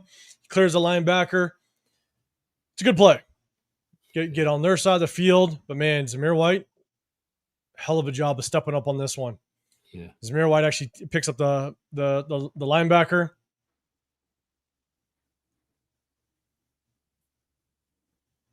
Boom. Yeah. Picks him up beautifully. Yeah. Beautifully. The O-line the O-line does a good job. So the O-line. Let's go Carroll. No, 66. What Parham do? All right. Okay. So the only one that's late, now again, I don't know if this is truly Meredith's man because he knows he's got Zamir White's help, but Meredith is just slow to pick up this linebacker, even though Zamir gets him. Because if you watch Meredith, this guy he's got to help. He's got to make sure this time. So, but man, Zamir White, hell of a job. That was good. Like I say, even Kappa, taking out Khalil Mack. I'm saying like some plays the O-line looked okay, man. Yeah. Like I'm not gonna trash the O-line for the whole game like some people are trying to. Yeah. Gino had time on a lot of plays. I'm just throwing it out there. Right. So people don't want to hear that though. They don't want to hear that. No. And there's plenty of examples. I didn't show it on the other one. So again, reference the formation. We're running the play, even on the previous play. Reference the formation. A lot of tight formations. Yeah, tight. Right. This is a run play by Zamir. Look at Big Mike, man. I'm gonna leave Mike alone. Boy out there working, man. Leave Mike alone, man. So you watch the offensive line. Look, not bad. DJ Glaze kind of gets to his guy. Meredith turns his man. Kappa's actually getting to the second level. Parham's just late. We'll show it again. I'm saying I'm not letting y'all talk about Kappa all game. I'm not, man. I'm not. He didn't do great, but but he did. He definitely he didn't hurt us as much as I thought he would. Let's put it that way. Yeah, exactly. Yeah, but Parham's that kind of Parham's fault though. They the way he got tied up. He did a little bit. He got tripped up, right? He's trying to get to the second level, but he got tripped up. But if you take a look at the formation, right? We're all in tight. Everything's in tight. This means safety knows he's got no tight end to his side. Yeah, right. So if run comes his way, he's gonna get in the box real quick. Yeah, so we're running out of tight formations. You're bringing the safety into the box. You know, it's just remember another run out of a tight formation. Just keep that in mind. All right, we'll go to the next one. To me, now this is the run to Tucker. All right, so Tucker's here. I don't even know what kind of play design this is. Yeah. You got DJ Glaze blitzing to potentially kick somebody out when Tucker's getting a speed handoff to get outside. He's going to overrun that every time. Exactly. So, DJ Glaze ain't about to be out. Look at DJ Glaze. He's going to go try to kick somebody out, right? You motion Genty. Look, you motion the only running threat out of the backfield. Yeah. Like at least use Genty to hold the defenders kind of in the box a little bit. But you motion Genty out, so now it's an empty set. So these linebackers know I'm just flying to anything, coming back. Everybody knows anything coming back, I got. Like that's the number one rule as a defender. If Genty goes away, there's only receiver. There's no tight end. This guy, even him. Anything comes back, I got it. So it's just to me, I feel like it's just a bad play design. It is. And DJ Glaze is going to kick out a man to the outside where we're trying to run to. Right. And Trey Tucker's not a runner. I mean, he's not a natural runner. So if you're trying to create lanes, he's not going to recognize. He's not going to recognize. It's just I don't know. The timing's just always going to be off especially with Tucker is in tight as he is. Like it's just going to always be off. Yeah, man. What up, Roth, man? I appreciate you, man. I appreciate the super chat. 100%, guys. Make sure you guys go check out Rafa in his channel. Man, he hits you with lives all the time, not just for football, like he does MMA stuff, wrestling. Man, go hit him up. Man. Appreciate you, Rafa. There's like foreign baseball stuff. I want to say too. Yeah. So was this a designed run, or do you think this was an option? Was an option? Like, do you think Geno has the ability to pull this if he sees something? No, it's a toss. Actually, you know what? That was the one we talked about, didn't we? Yeah. Or was that the one? Yeah, because we were thinking that later on in the game they may come back to do something off of it. Yeah, because it looked like, man, if Geno keeps that, kept it. He could have kept it. Yeah, like he can either kept it up, or he can a little one arm toss to Genty. Look like you got Genty outside 1-on-1 with a guy. Yeah, because actually, if he would have kept that, then he could have optioned that guy that was out there with Genty. Yep. Let me see it again. So he could have. Yeah. I still don't like the play design. Yeah, but honestly, if he would have kept it on the option, that actually could have been kind of cold. That would have been hella cold. Could have been. If that was something. And we saw Geno's athleticism too. Yeah. Like just kept going. Like Now, again, I don't like the play design with DJ Glaze pulling. It just didn't make any sense. But if they did go back to that later in the game, then this play would make more sense. Right. And when it happened, me and Severe was talking about that. Like, they might do something off of that later on, but they happened. So, okay, so this is just a learning experience for Genty. All right, so this is him and his blitz pickup. They did a hell of a job of basically picking DJ Glaze. What's his name? Number 3, safety. Derwin James. Hell of a job. Blitz is off the outside, but all he's doing is hitting the shit out of DJ Glaze's inside shoulder. It's a pick. It's a pick. This is a learning experience for Genty. Just to be able to learn how to pick this up. It's not easy. I'm not going to lie. But he's got to learn to pull it off. We're going to pick on him. So we're going to use our safety, take out this right tackle, and loop our edge to the inside. And we know Genty, he's going to misread it, or he can't handle it. Yeah.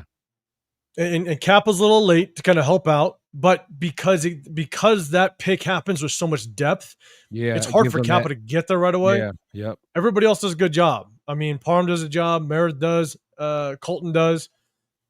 But because the pick happened so deep into the backfield, it's hard for Kappa to help out. But Kappa should be able to there. Like, you got to get there right there. Yeah. See, but it still happens so deep. Yeah, because Meredith had his guy, so he was in good shape. You gotta go help out. So this is where I have a massive problem with Genty. Oh my god! Oh, is this a play? Oh my god! I don't even want to see this, man. Just the title is lazy ass pass protection. One,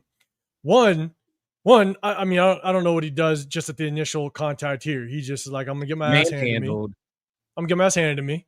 And then watches the guy that kills Geno. I got the end zone view. He just watches. Off, yeah, that pisses me off. Now he's down here. Not only does he not help here, he just is like, okay, yeah, you can push me. You can push me 5 yards back. Like right now, like what are you doing? Find somebody to hit. And he's standing there fixing his gloves. Yeah, watching. Right there. He taking here, clean his clock, man. He's watching Geno. Like, man, I wonder what Geno's gonna do. Like, yeah, that's bad, man. That's our number 6 overall pick. And the thing that makes me the maddest is like, what do they teach you when you're first learning to tackle football? Be the hammer, not the nail. Not the nail. Why are you bracing? Why are you like already like bracing yourself for a hit, bro? Step up and hit this dude. Yeah, like he's scared. He looks like he's scared to take contact. Like, bro, step up and lay this dude the hell out. This is stuff I'm talking about, man. But the thing is, we never really seen him do good pass pro in college anyway. So what are we expecting, man? So, but here's the thing though, is you could have bad technique. You can not be able to block a bigger guy that's coming at you. Maybe he's going against Khalil Mack and it's just a mismatch, right? Yeah. This is purely effort. Yeah. Exactly. This is purely effort. Exactly. I am just going to bust my ass on this play to try to make an impact. And it's nothing. And that's why I say, like, you don't have to be the best blocker, but be a willing blocker. Bro, willing. I said it all the time about Brock. Brock, people say, oh man, Brock's not a good blocker. He's a willing blocker. Brock gives maximum effort blocking. And that's going to take care of 75, 80% of the time. That's going to do it. So, like, just give the effort. That's all you got to do. That's like most of the job as a pass pro. Making the correct read, giving the effort. Like that half a second is a lot of times just enough. Hey, I got the ball off. That's all you need. You ain't got to be perfect. But the fact that you walking after the play, like, bro, why are you walking? Why are you fixing your gloves? And looking at what Geno's doing, and then has a nerve to sit in front of a mic and basically expecting the ball more. Look, I told people before when we were talking about possibly drafting Genty, and I saw his pass pro, I told people straight up, 2 things about Chip Kelly: he will sit your ass down. He did say that. Put the ball on the floor, and if you can't pass protect. And people are, you're not going to sit down the number 6 overall pick. You're not going to sit down our first rounder because you can't pass protect. And then what happened? People mad. Oh, why ain't Genty playing? Well, this is why. Terrible effort. Why? Just give the effort, brother. Like, that's it. So, all right, here we go. Run play to Genty. Again, just kind of notice the formation. We motion down. We're in a double tight set. Fullback in the backfield, one more receiver. I believe he might be on the top of the screen. Another just tight set out of a run formation. And bro, I don't know if they just studied the shit out of us. Yeah. But Derwin James blows up Ian Thomas. We got a pull coming down this way that gets blown up as well. And so again, now double tight set, a tight formation. We're bringing everybody in the box, and they just blow it up. Yeah, man. And that, I mean, it's nothing Genty can do right there. There's nothing. It wasn't at the very next play. That's a very next play too. After the, I don't remember, but it's all in sequence, so it was close. Yeah, to I'm about to say. I think this was. So I think this was back to back. Even though again, you can't really blame Genty on this, but it was just a bad look. After seeing the bad effort, and just like, is that Parham and Meredith's fault? Did I allow so much depth, or is it not? It's Kappa, low key. It's Kappa. Yeah, but here's the problem, though. It all starts with Ian Thomas, because Kappa's trying to pull. Ian Thomas gets blown up so bad. He got to go around. Yeah. Ian Thomas gets blown so bad. I don't even know if Kappa can even get around. Yeah. Yeah. But the thing is that let me go back. Here's the tough part: is if you watch you watch Kappa in the pool, you have two guys coming off the edge. You have not only do you have Derwin James coming off the edge, but you have this linebacker as well coming off the edge, and Colton Miller leaves them. So he leaves them to try to help out here and get to the second level. I don't know if they watched film, and they caught a tell of some sort, but they just blew the shit out of this play. Parham does his job. Meredith does his job. Let me see what happened right here. So what about Colton though, man? So know what that looks like? That looks like it's supposed to be a pin and pull. So Meredith, I mean, he's supposed to pin that guy right there. He's supposed to pull and get to that guy right there. If he's able to get around there, it's nothing but space and opportunity. What Genty does with it, there remains to be seen. But if he's able to get to that guy, that's going to create a big play. So they're pinning and pulling. That's the play. But Ian Thomas does a bad job, which in turn affects what Kappa's doing, which messes up Michael Mayer, which trips Genty. So, but it's also, this one is also on Colton Miller. Right. That's what I was about to say. Because Colton Miller needs to see, and Ian Thomas has got to communicate, because Colton Miller's got to see, he's got to see this linebacker. They're walking up the box. They have five guys here. If you include six on the backside, because you have a linebacker walked up, you have a safety walked up off the edge. Yeah. So if Colton Miller takes on that linebacker and doesn't let him go, yep, then Ian Thomas can still try to wash this Derwin James down. And Colton Miller, Mike can get the linebacker. Colton Miller can wash this guy down, this linebacker, and this might allow Kappa a free lane to pull all the way around to seal off this linebacker. So, because if you look at it that way, Colton Miller leaves 45, which you can't do that in such close proximity to Kappa pulling. He's going to blow up Kappa in the gap all day long. If Colton Miller takes 45, then that means that Kappa actually, either he doesn't continue around the edge, or Kappa actually, if Colton kicks out 45, Kappa might be able to lead just right through the hole. So we go to the end zone view. Yeah, it depends on where I was thinking even Mike, I feel like, they wanted to go more inside.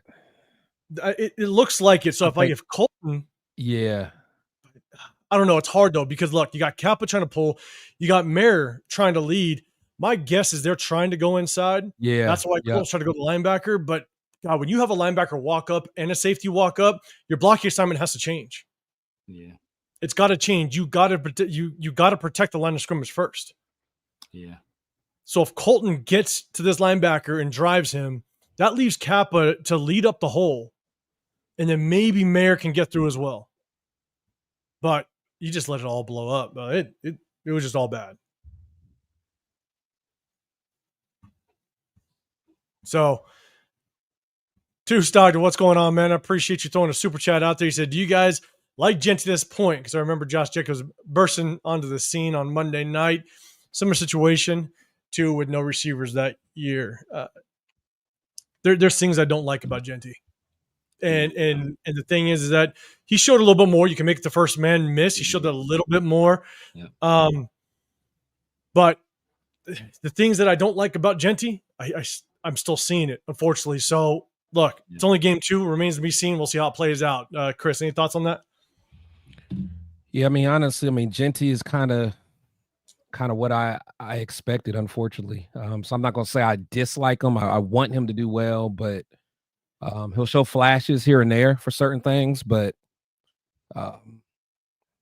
he's I never thought he was going to be what a lot of people think he's going to be. Unfortunately, I wish it wasn't like that.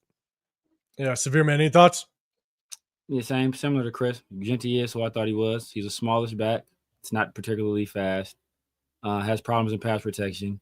He's the kind of guy back that should be available in the second, possibly third round. And we took him at 6.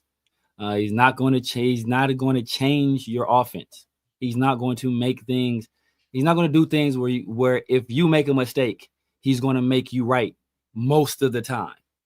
You have to make sure things are right for him in order for him to have success most of the time. That's not a player. That's not a running back you draft at 6. That guy has to change the game. He's not changing the game.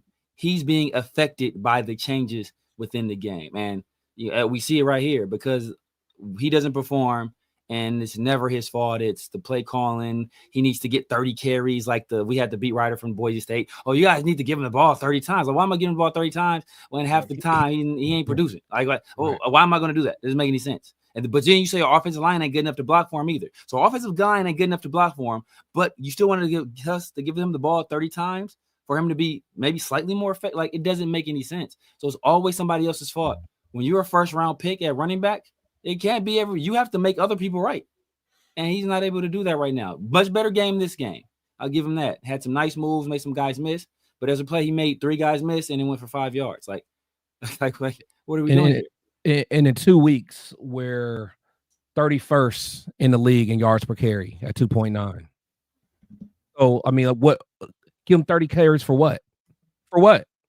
What has he done to make you think giving him 30 carries is gonna be a difference maker? It's just like, come on, man.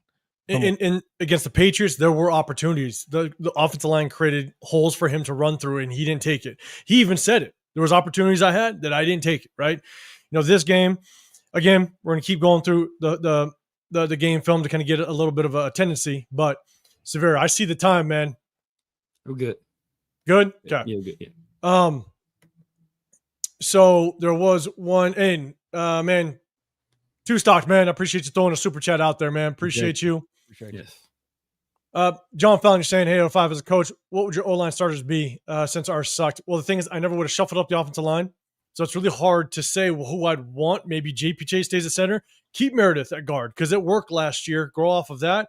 But it's not about who I'd start. It's more about I would have gotten one of the best free agent guards in last free agency. And if I couldn't get him, then I would have drafted a guard in the second round or trade back in the first. I mean, I would have prioritized that guard position in a different way. So I have a quick question. This last draft, right? How many of our first 3 round picks are making a major contribution?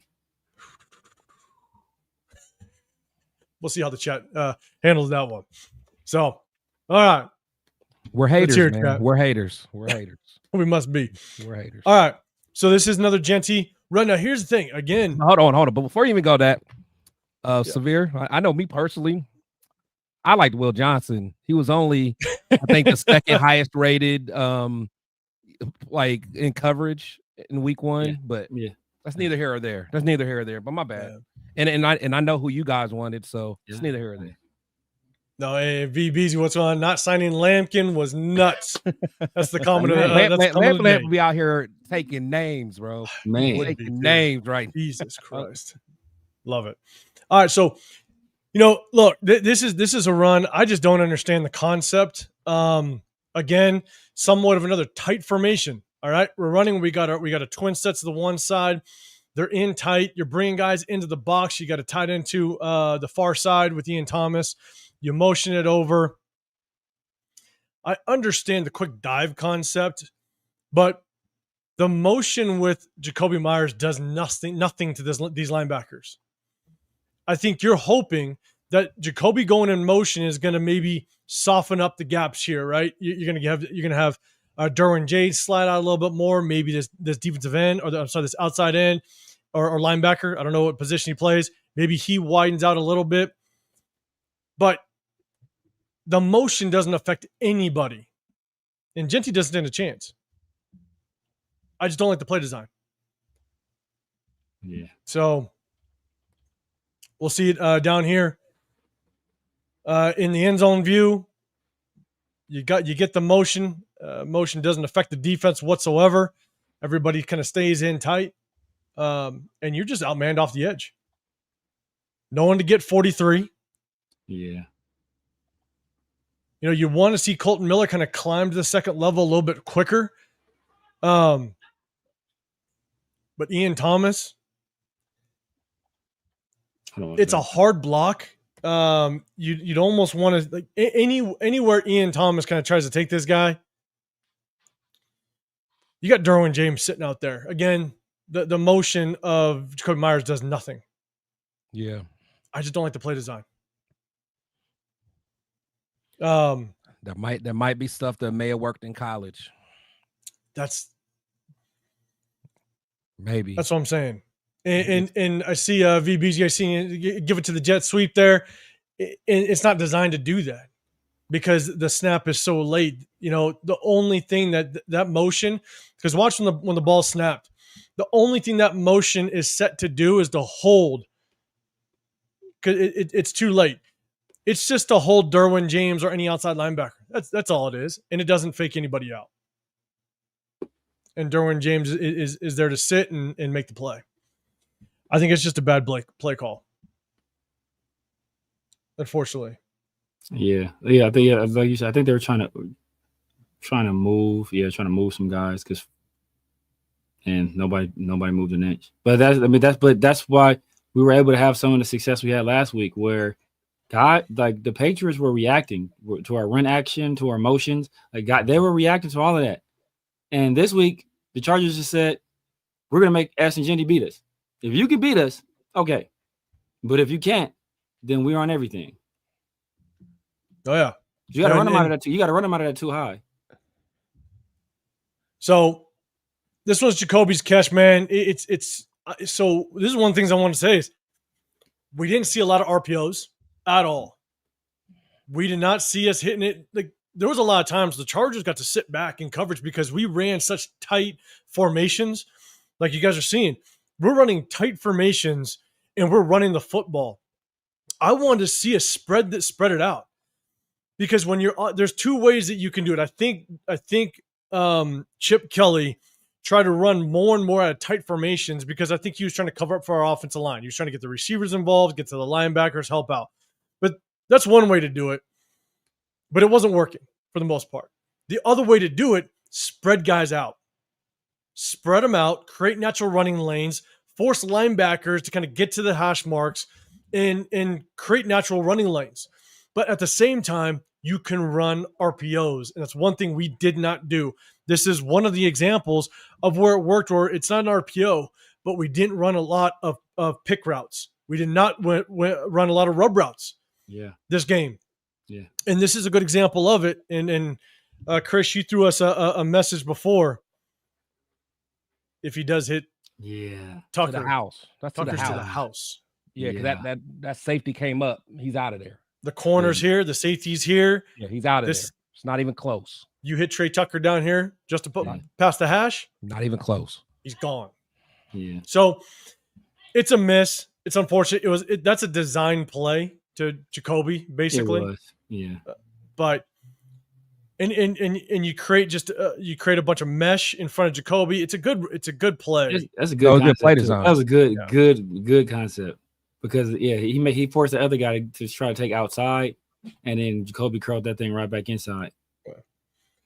And by motioning Jacoby in, you notice that it's zone. They're sitting in a zone coverage. You take these two guys that basically wash out this guy here that's going to have to get depth. And Jacoby does a very good job.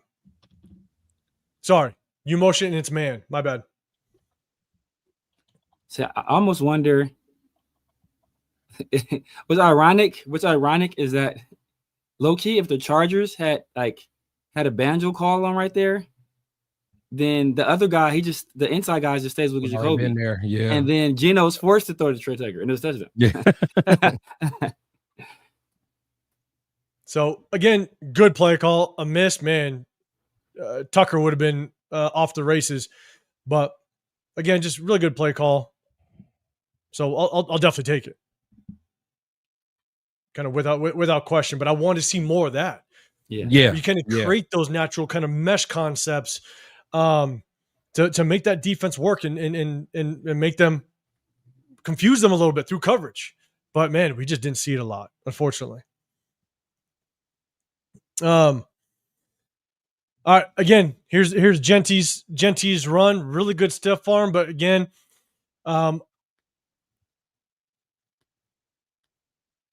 got two receivers down here, good stiff arm. To me, just look, good job making that first man miss. He's falling forward for yards. I'll take it. Yeah. Can't go broke putting money in the bank, but that's 6 overall, y'all. You think Adrian Peterson is tackle for you? What is a 3-yard game right there? So, but good job by the offensive line. Jacoby's the one that kind of misses the block a little bit, but just solid work by the offensive line. Yeah, Capital doing work. I like that. Hey, is that Colton the pool there too? Yeah, Colton gets around the corner, seals everything off.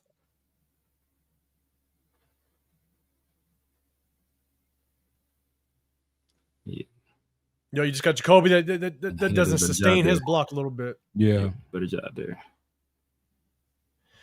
So this is short yardage. This is actually, look, you take the good, you got the bad, stuff like that. But this is, I believe this was 3rd and 1. And man, you love seeing just Genty put his head down and really just no, he just has to get that first down. So I believe this is 3rd and 1. Yeah, good play. Good play. What's good about that is he didn't try to get greedy. Don't get greedy. Yeah. Hey, so first down, baby. Take the first down. We'll take a look at the offensive line, the way they worked. The offensive line, it's not that bad of a job. No, it's not. He had it's good. It's good lane. Yep, had a lane. Got your head down. He didn't try to do too much. He didn't try to get cute.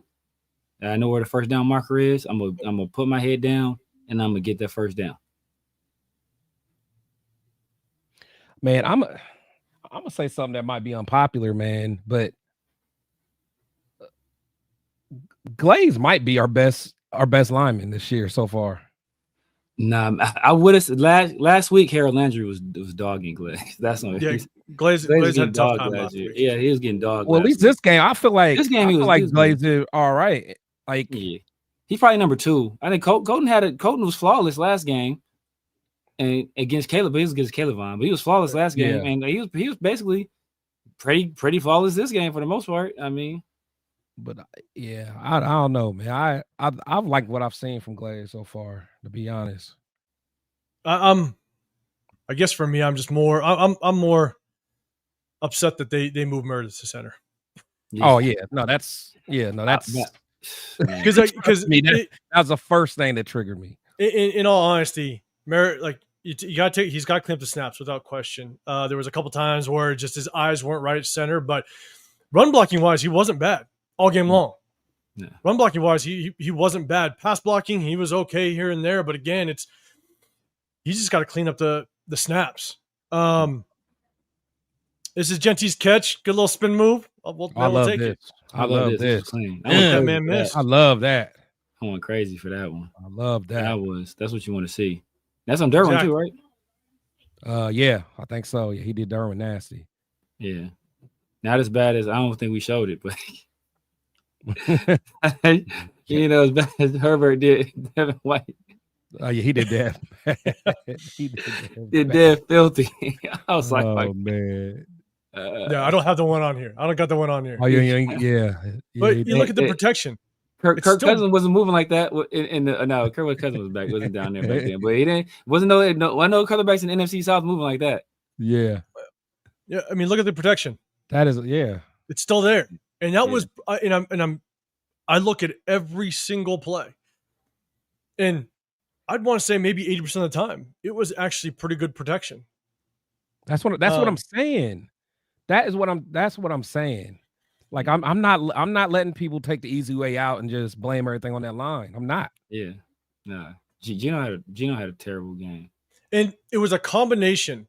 And again, being able to see the sky view, it's a combination of the offensive line actually did a fairly good job in protection the majority of the time. There was the one off where it looked real bad. Don't get me wrong, but it was a combination of the offensive line. There's some miscues. Meredith with the snap. There were some tough times where production broke down, but there was nobody open downfield.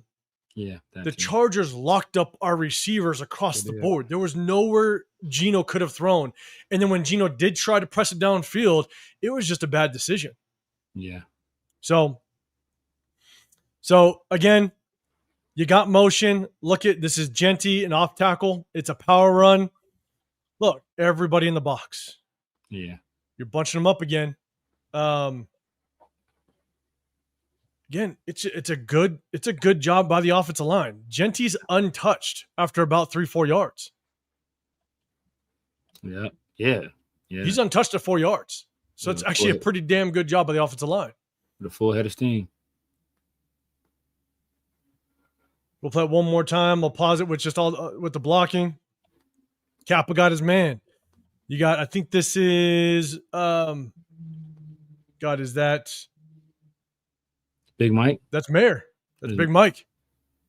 Doing work. DJ Glaze kicking out. You got Meredith getting to second level, doing a good job of just seeing off the linebacker. Jacoby Myers getting on Derwin James. The blocking's there. Derwin James got the better on that one. Derwin James got the better. Derwin James won that rep. I'll be honest. Some of the times where the offensive line struggled is one, you're bringing so much bodies into the box, and it was tough. And then at the same time, I'm like, damn it. Sometimes it's just play calling. All right, and so now this is a Genty run, and now this is one of the 2 times I saw Genty. Actually, we hand him off the ball, and we got a spread formation. And this is where you see linebackers, you see safeties, right? Linebackers now, there's gaps. Safeties, walking, you're actually outside the slot receiver. And this actually allows Genty to kind of move around a little bit.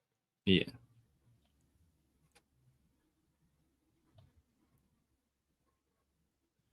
That's a good run. It's a good run. And again, the blocking's not half bad. It's not. It's not, man.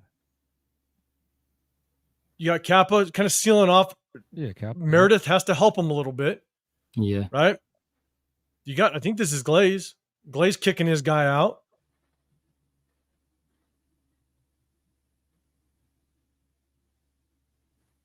That's a good run with good blocking. Yeah, Porter, or not Porter, but Thornton. Yeah, handling his guy. I'll take that. And the thing is, with Genty not being like super explosive, I'll take runs like that all the time. If he can give me that, I'll take that. But the issue with him not being super explosive, because people always give go back to the play one more time. Yep. And this is why I don't want to hear these stats about that are deceiving, because Dan Henley got a hand on Genty, so technically that's yards after contact. But he only got a hand on Genty because Genty is too slow to get to the hole that fast. So if Genty had exploded, he's gone. But he doesn't have that. He doesn't have that one step, and I'm out of there. Yep. No, he does not have that speed. He's not going to have that breakaway speed, and I'll show another one where he has the natural running lanes to make moves and get out, and unfortunately, he just doesn't have the speed. He's not the guy that's going to be able to plant his foot and he's gone. No, he's not that. Everything is very smooth with him. It's just a smooth runner, but he's just he doesn't have the speed, and the defense is going to close very quickly. So, all right, again, this is a run with Zamir White, but again, you just look at we constantly ran the ball and just allowed everybody to kind of load the box. You put Trey Tucker in motion. You're bringing a safety kind of over. Oh, yeah. This is on 3rd and short. This one's on Meredith because Meredith just did not see the linebacker coming. He tried to help way too much. Meredith is in the middle. They kind of stunt Meredith a little bit. They cross his face. It's a hard block for Meredith. I'll give him that. Yeah, but Meredith, he's got someone right over him. 98's going to kind of cross over. He should have passed him to Kappa, and Diane Henley kind of blitzes opposite. Nah, this is what you call it. Is this the play? Oh, no, that's not Parham. Why is Parham double teaming right there, though? Was that the call? Do you think that was is this situations where, because he doesn't pay any attention at all. So either him or Meredith have to because Parham steps right. So it is let me see, is everybody supposed to step right? I mean, it looks like they're just running like straight power, just straight ISO up the middle. Okay, because it looks like everybody steps right but Meredith.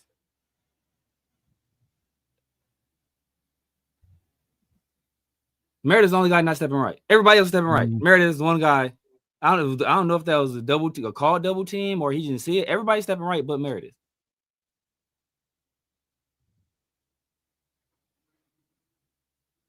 Yeah, I'm gonna put this. Look, you got a double here, but Parham has to see linebacker. But I put this. I'll be honest. I put this more on Meredith, just because 98 goes this way. If Meredith passes this to Kappa, and Kappa looked like he was already prepared to take on a 98, because he kind of buries his head, even though he's head up on him, which is really tough. Yeah, you want to take the guy head up on you. Yeah, but. Parham had one later. I don't know if you got it. Parham had one later too, where it was worse than it. Parham had one later. I don't know. Did you get that one where Parham was like just sitting there and like blocking nobody? Oh, yeah, I did. Okay. So it's tough. I don't know. Again, I put this more on Meredith. It is tough. He's got a guy head up on him, so he should pass 98 to Kappa. Kappa's got to do a better job. I mean, Kappa just didn't pick up 98 whatsoever. Yeah. Kappa is just a window letting him go through. So, but I'd like to see Parham help out more. But again, I don't know. For me, I'll put that more on Meredith. And the thing is that last week we did a lot of the same. We did a lot of bunch stuff too. But what they did was that they took advantage of those bunch sets with those rub routes. So that many defenders being that in that close proximity, where you create those natural picks, because people are, look how many people are in the box. So like, bro, there's many people in the box because we're running 12, or we're having these receivers so close to the line, so close to the lineman in these bunch sets. That's what's creating these extra guys in the box. But we were able to take advantage of it last week with pick plays and with rub routes, and we're not doing it. We didn't do it this week, or not nearly enough. Yeah, and so again, it sucks. Yeah, like, and you know, my guys know, and people in the chat, it's like, as much as I'm a Meredith fan, I do think Meredith played. He didn't play horribly this game. You take away the snaps, wasn't horrible, but he did have his missteps, and that's the tough part. Is that's definitely on Meredith. For the most part, Meredith did a good job just run blocking. You know, all day long. Again, you got to clean up the snaps, but now this one. You got Genty. This is Genty's run a good job with cutback, but you want to see just a little bit of speed to be able to kind of catch the edge and go.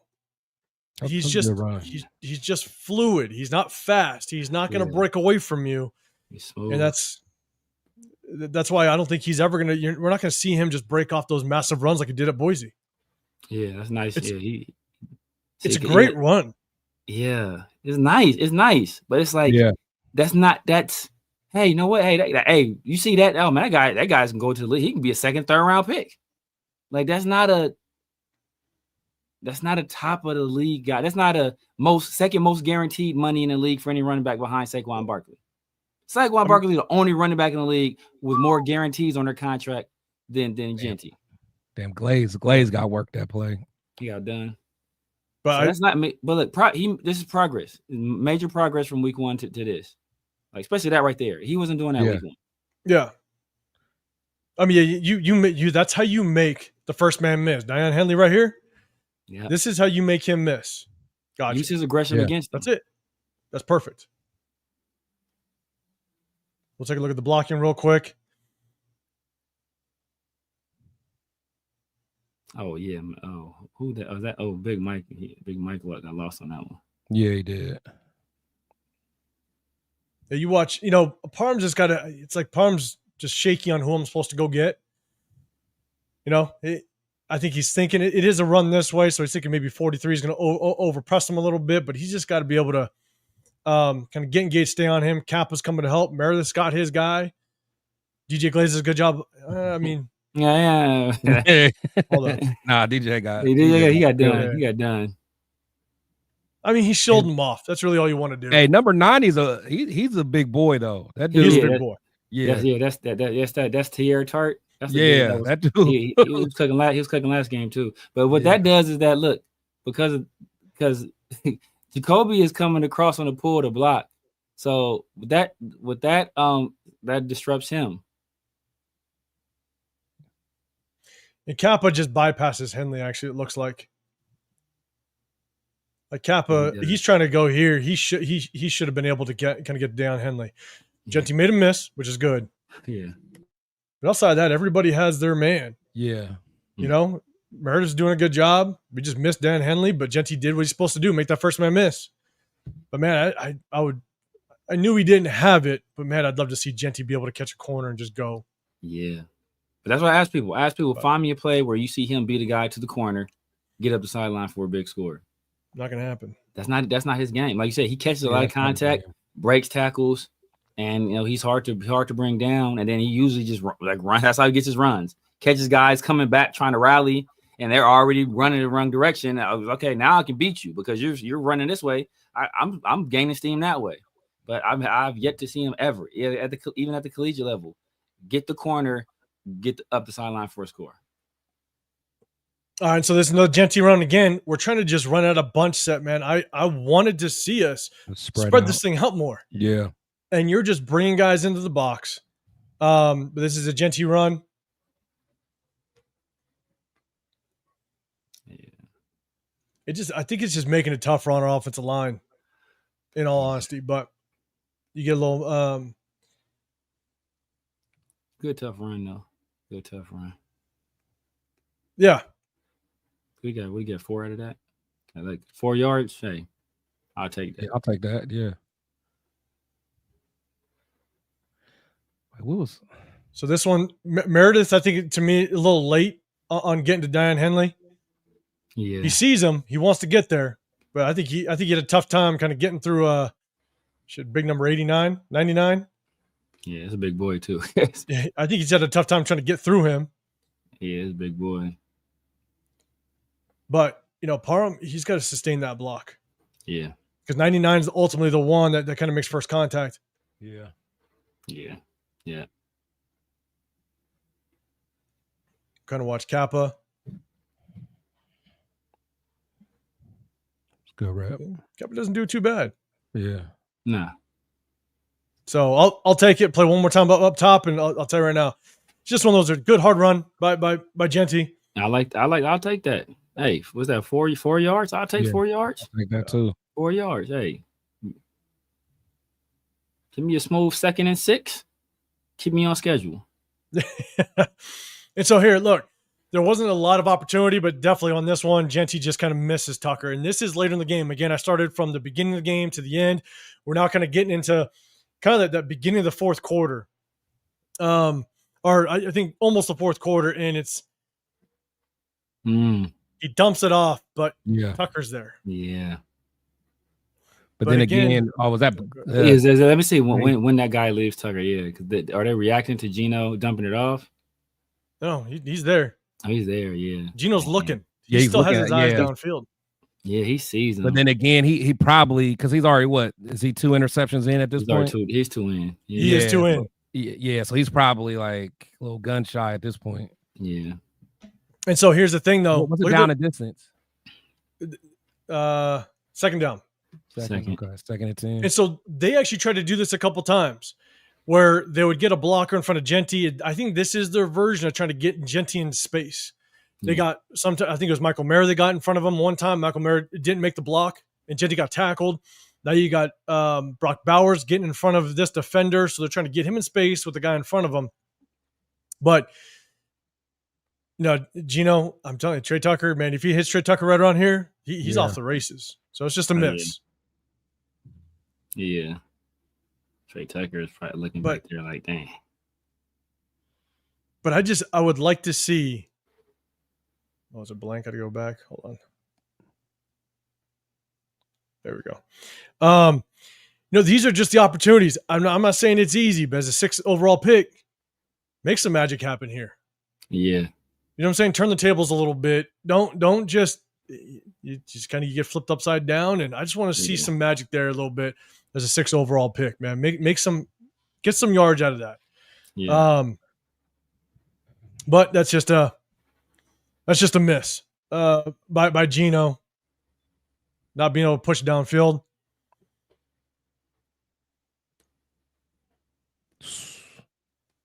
So this one either can be on Meredith or Zamir White. I don't know.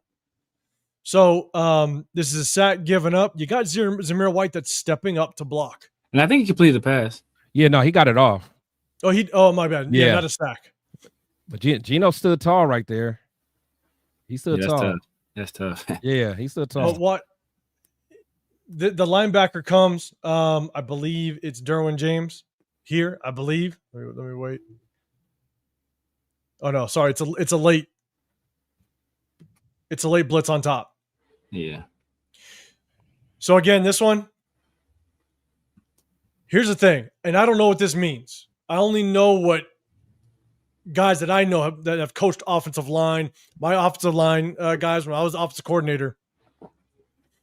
When the center pulls out that way, he knows, look, this is where pressure's coming from.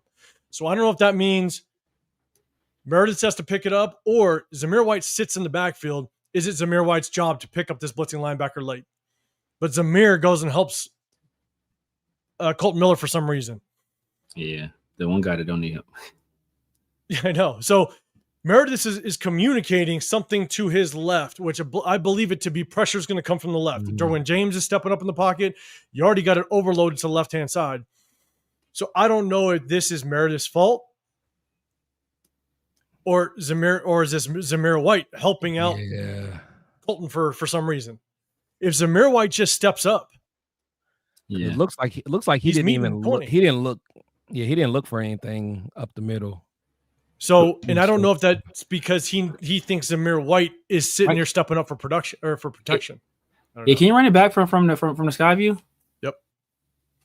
Where's that say? That's safety right there, right at the top. He's at the top here. Start it back over. Let me see something. I think that's Zamir, honestly. Know what I think that is? I think that safety has man coverage on the running back. And I think they have a call where if the running back doesn't leave the backfield, keep going, keep blitzing. You're going. I don't know. It didn't seem like the safety was or is that corner, right? Is that corner out there? Or was that a safety? Which one came? The corner out here. The corner did? Okay. Yeah, so could be, but it almost seemed like he wasn't even reading. He was just coming regardless. J-Dog. Jesus Christ. Let's see. Zamir's a chip release.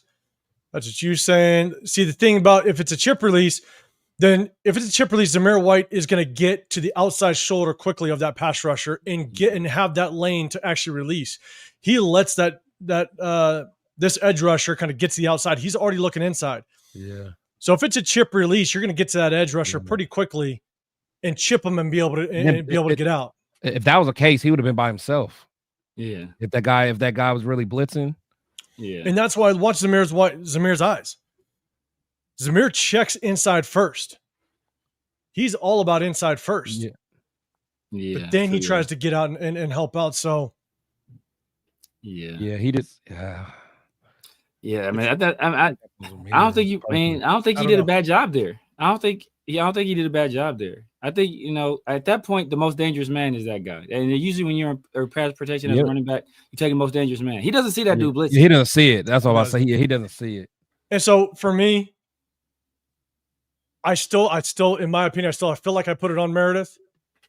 Because at the end of the day, if 50 crosses your face and you can pass him on, or 91, you got to get your eyes back again. Yeah. So, he looked, but it was too late. Yeah, that's tough for Meredith too, because from where that guy is coming from, like he's coming from left, he comes from left field. Like Meredith ain't thinking that dude coming. Yeah. Pause. So as much as maybe Zeus could have stepped up and helped out, because Meredith was able to pass that guy on, I kind of put it on Meredith, in my opinion. Yeah. But good job, Geno, sitting in the pocket and still be able to make that play.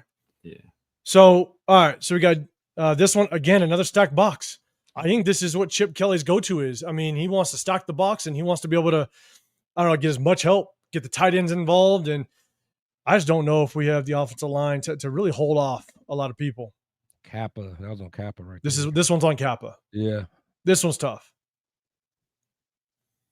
Genty tries to cut it back.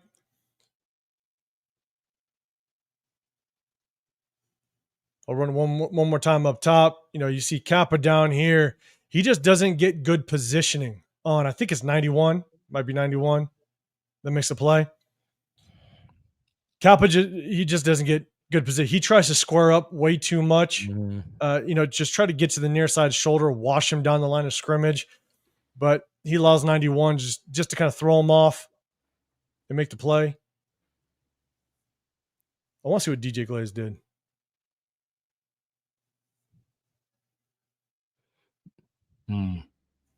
That's,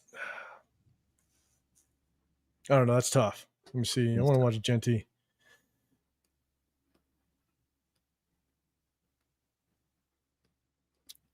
Is there a hole over there on the left? That's what I said. I was almost wondering if he was supposed to continue to go up there. Let me go in zone view. Because it's a zone, right? So it's zone left. Yeah. The offense is left. Now see, I think Henley. He saw Henley. But yeah, that's on Kappa. If Kappa, yeah, because the cutback lane would have been there if you get a hat on him. Yeah, Henley's free, and then you got Brock. I mean, Brock and Derwin. I don't know about that. Yeah, I'm not. especially not Brock at 100% too. Yeah. Yeah, he did. He doing everybody dirty. He did Jacoby dirty. He did Brock dirty. He's just Duran is different. During that 100%, he finally healthy. It looks like he a different kind of dude, man. Yeah, I got to put this on Kappa, and it's just tough because it looks like just on the cutback, just there's really no blocking. You'd like to see Genty. Maybe we see it better on the sky view, but shit, man, 91 is just there. There's not a whole lot. Yeah, he just flat out go one more. See, I think he sees Daniel. I think he sees Daniel in the other hole, but there's the far gap you really can't see in the end zone. Maybe there, outside of Parham. Yeah, it's just on Kappa. That's a situation. That's on Kappa. All right, here we go. We just got a few more. All right, now we're technically into the fourth quarter. Obviously, we're switching. We're switching sides of the field. Now again, another Genty run, and we just got a massive bunch formation. We're bringing everybody inside, man. I'm telling you, a little bit of motion.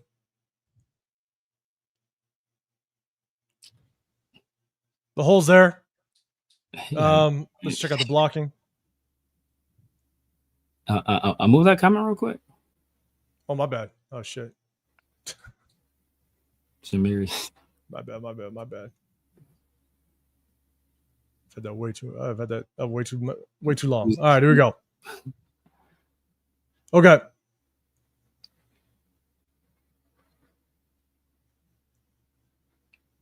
Yeah. It's good blocking. He's got Deontay Thornton up there. Yeah. Yeah. I think it's good blocking right there. And Kappa, did Kappa get off that? Oh, no. Good help. You got Parms that's a little bit slow. You want to see him kind of take a little bit better angle. But the thing about Parm, that's a tough block. Yeah. He's trying to reach Dan Henley, which is already athletic as is. Exactly. And he's trying to get to Dan Henley. That's a tough one. And he has to kind of work through some trash too. Yeah. And look at Colton Miller. Look at big Colton Miller. Oh, get some. Okay, IHOP, and that's on 90. That's on 99. Is that the dude that was killing us on the inside too? No, on 90. 90. Yeah, I thought 99 gave us some work too. I think 99 they gave us some work on another play. They did somebody dirty. I like the double team here, Kappa and Meredith. Yeah, I do like the double team a little bit. Kappa's doing a good job with his eyes. Yeah. See, I know Meredith. I mean, I know. Yeah, Parham's supposed to get to that second guy. Yeah, he has to keep him right there though, because Meredith can't get all the way over on that.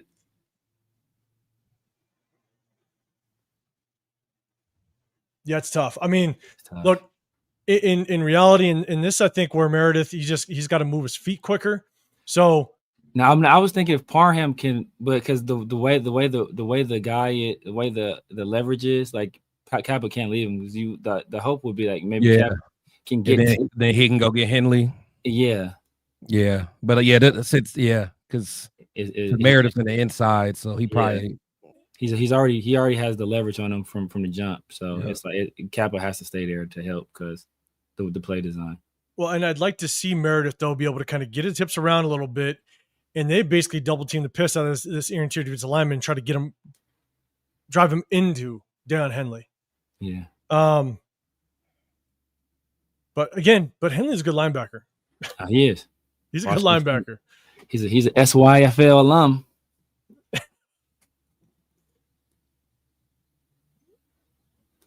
But yeah, good run. Hey, we'll take it, right? I think it's 5 yards. We'll take it. Let's. Now let's see. Let's go to this one real quick. Again, good protection. Okay, this is the I believe the seamed Brock. Brock's right here. Just Brock hesitates out, and I think he gets back up in the seam. Yeah, right there. Yeah. Oh, it's a good route. Yeah, but we're gonna go back. Good protection. The protection's there. We kind of talked about that though. Missed him. I think Brock just not being 100%. He couldn't be as crispy on that route when he was kind of coming back inside. And it looks like he trips a little bit too. Yeah. Parm's getting pushed back a little bit, but still plenty of time in the pocket. But I mean, here's the thing though. Brock has the positioning on this receiver, and it's just an overthrow by Genty. Throw it inside. It's just an overthrow by Genty. And maybe, Chris, you're right. Like maybe with all the timing that both Brock and Gino have been trying to put together. That's what maybe he expects them a little bit further in the end zone. Yeah, exactly. It looks like Brock trips too. Like, because Gino's throwing that pass before Brock is all the way out of that break. But when he trips a little bit coming out of there, I think that because you want to keep that ball inside enough to protect it from that guy, but also protect it from that safety. See, look right here, trips. See, he has to keep that. That has to be. You can't round that off. You got to get out of there. You got to put your foot in the ground and go. But he trips up a little bit. You see right there, and now he's rounding it off instead of cutting it directly. If he cuts it directly, that's like a step and a half, and he's good, I think. I guess the only thing I'll say though, which is tough, is quarterback's responsibility is to throw you basically open, right? Yeah. And so Gino overthrows this thing again. A little bit of a trip, whatever it may be. But man, if you just throw this and sit Brock right in the front of that end zone, just sit him in the front of the end zone. I think Gino, You know? I think he threw the ball already. So look when Brock comes out of that break. I think he's already throwing it. Look right now, he's throwing it. Oh no, Yeah. he waited. He waited. Not Yeah. if anything, he's late. But yeah. the read comes from what does the safety do with Jacoby? Yeah. If the safety drops with Jacoby, then Brock is your read. Yeah. You know, so again, it's definitely not easy, but that safety is your read. If the safety goes with Jacoby like he does, because you have a little bit of a shake route right here where Brock bends outside and then he gets back up into the seam. Yeah. Safety's breaking. I wish Gino would have just sat him right in that front of the end zone and bring that to touchdown. But yeah, you know, but to be honest, it's not easy. But yeah, with Brock not running the clean route right there, that's Yeah. causing Gino to kind of wait a little bit longer than he would have to. Yeah. And then also the way they were jumping stuff, I don't think Gino wants. I don't think he's trying. Oh yeah, he was already gun shy at this point. Yeah, I don't think he wants to. He wants to. Hey, either my guy gonna get it or nobody's gonna get it. Yeah, that's and really the only person. I mean, it was good protection overall, but Dylan Parham just can't give up this much ground. Yeah, the protection's all right. Yeah, you know, when a quarterback can take a hitch step and still be able to get a clean pass, but Parham he's got to stand his ground. He took like 2 or 3. Yeah, I will say though, man, that the Chargers defensive line, man, there were some big boys. Yeah. All right, let's go. Just a couple more, and then all right. This is the bad snap. No, it was a bad snap by Meredith off to the right a little bit. Oh, this is the one we got a penalty on. Yeah. This was the penalty on Parham holding. On Parham. I'll go to the end zone view in just a second.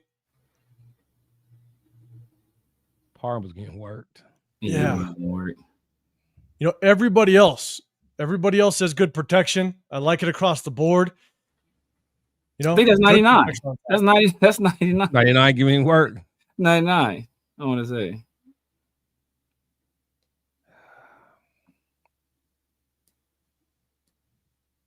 Yeah, it's again. These are one of those snaps, kind of off to the right. Meredith's got to clean it up, but good pass protection across the board. Man, it's just Parham. Yeah, Parham just gets worked 1-on-1.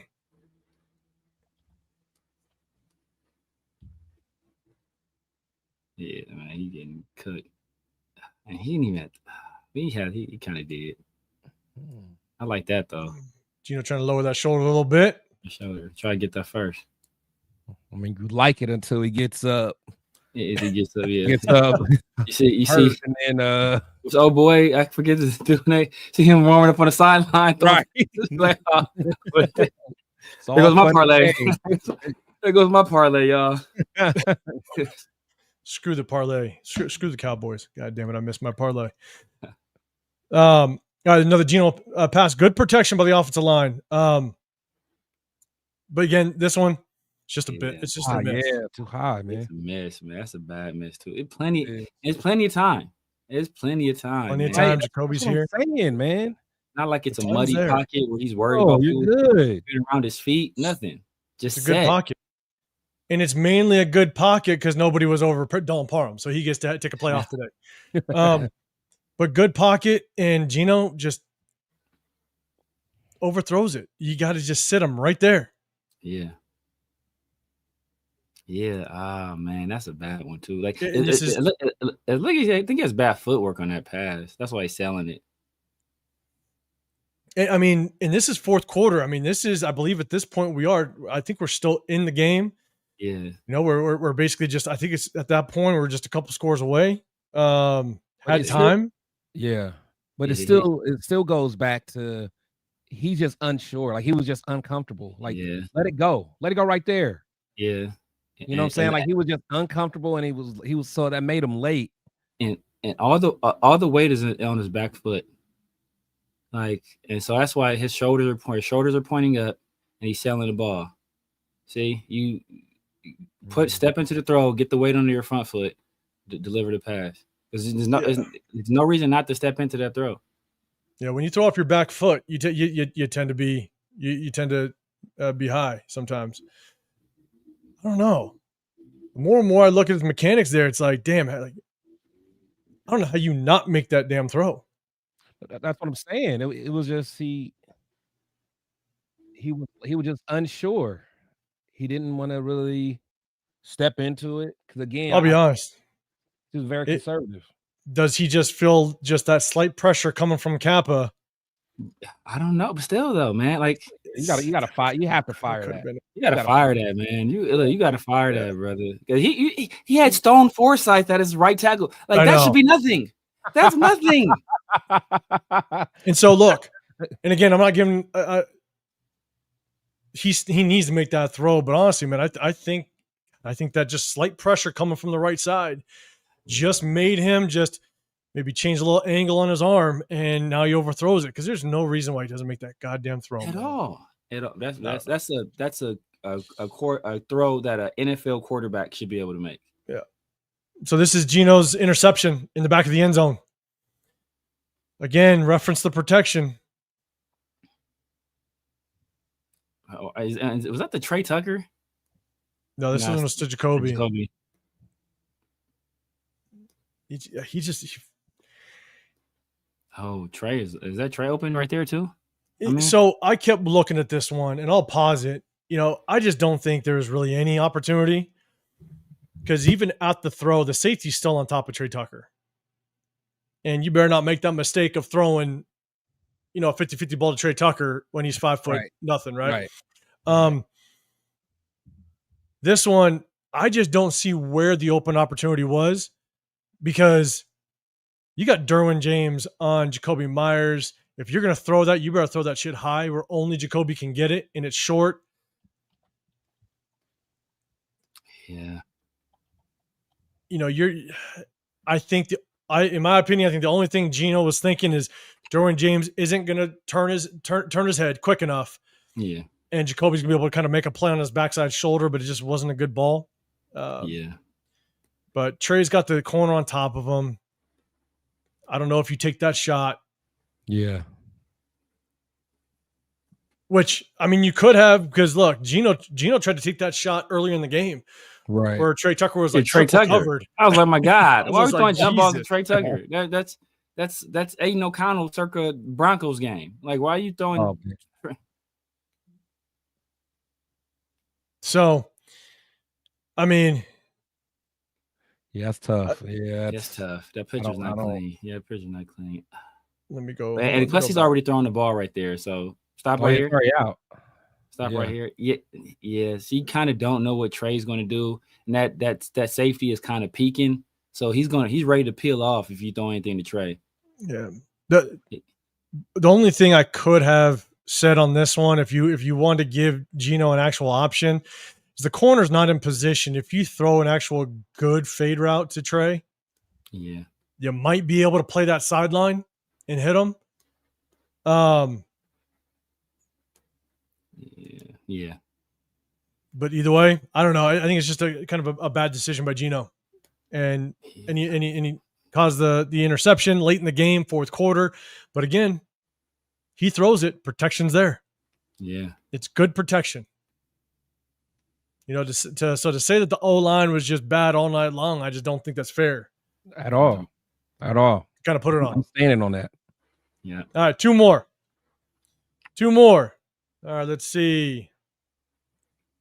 Oh, okay. Here we go. This is fourth down.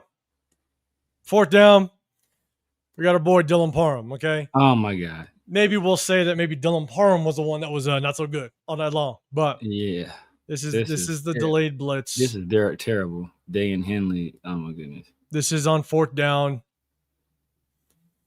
And this is where we kind of killed us. Yeah. That man.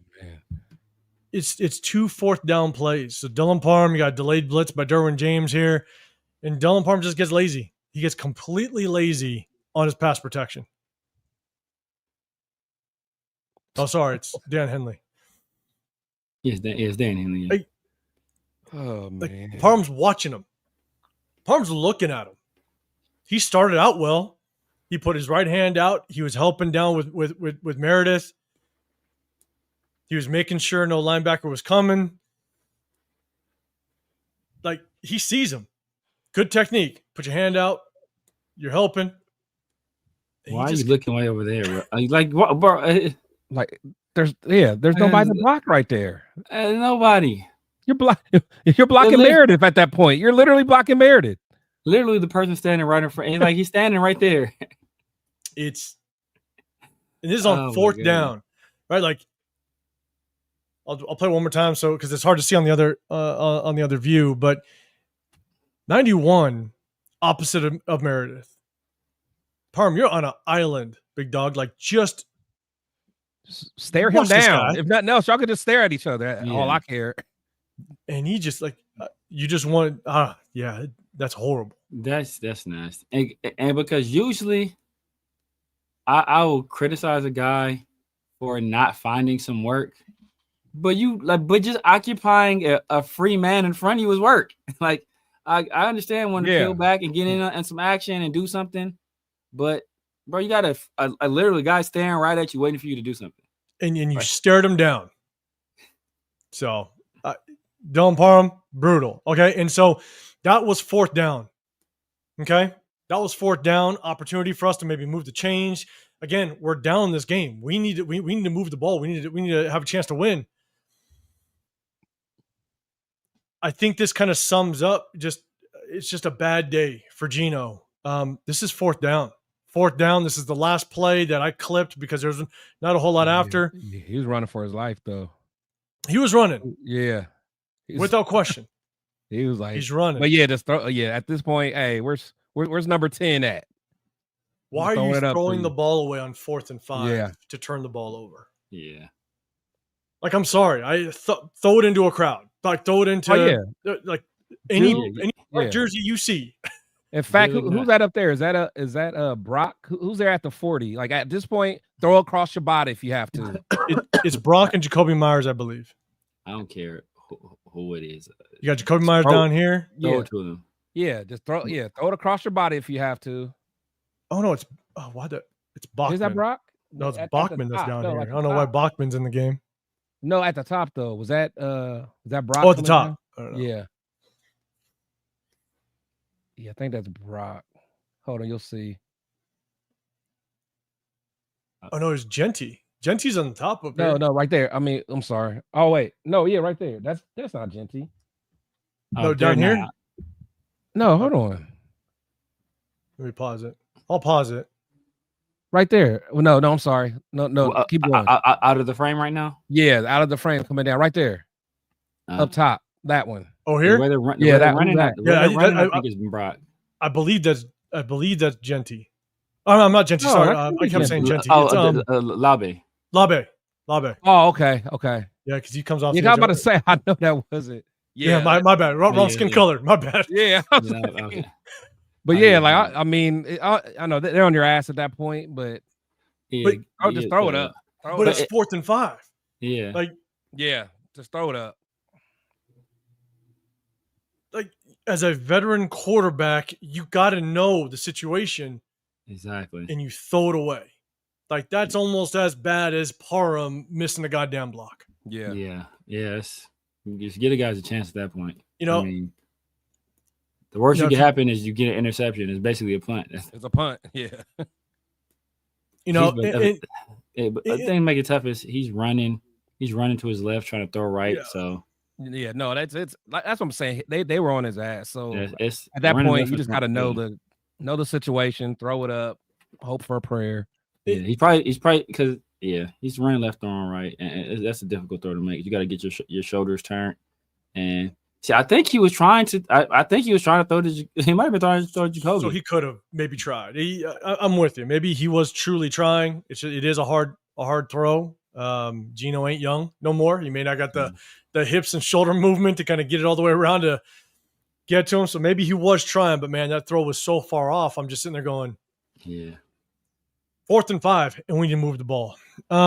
So look, that's it. I kind of got my final thoughts, man. Now that we're kind of going to the big screen chat, man, hit that hashtag Raiders. Kind of let me know kind of what your final thoughts are on the game. Look, the O-line wasn't great, but I'm not going to pour everything on the O-line in this game. Dylan Parham did not play well, Kappa played better than I expected. Didn't play great. I think Meredith definitely had his hiccups without question, but there were running lanes. I think a lot of us can agree.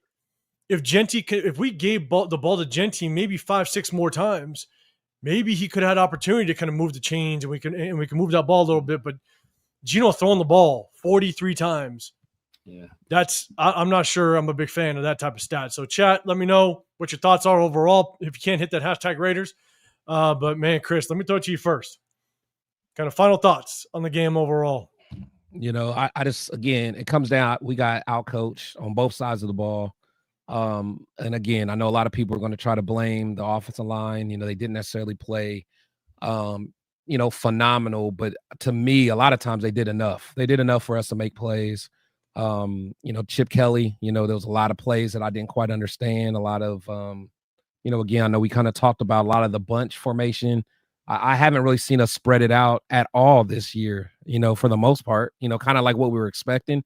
But then again, we only have four active receivers. So, I mean, again, it's just, the coaching, a lot of this is coming down to coaching for me. A lot of the stuff that we were expecting, issues with the line, stuff like that, them not gelling, that's stuff that we kind of knew when you decide to play around with JPJ and not have him in his natural position and all that. So I hate to say it, but I kind of expected this. Yeah, man. Severe, what's your thoughts? Yeah, man. It's just, I put this on two people.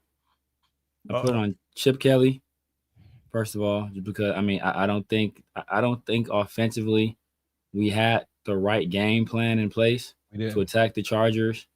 We see that like they had well, I would say they had an answer for everything we did, but we didn't do much different.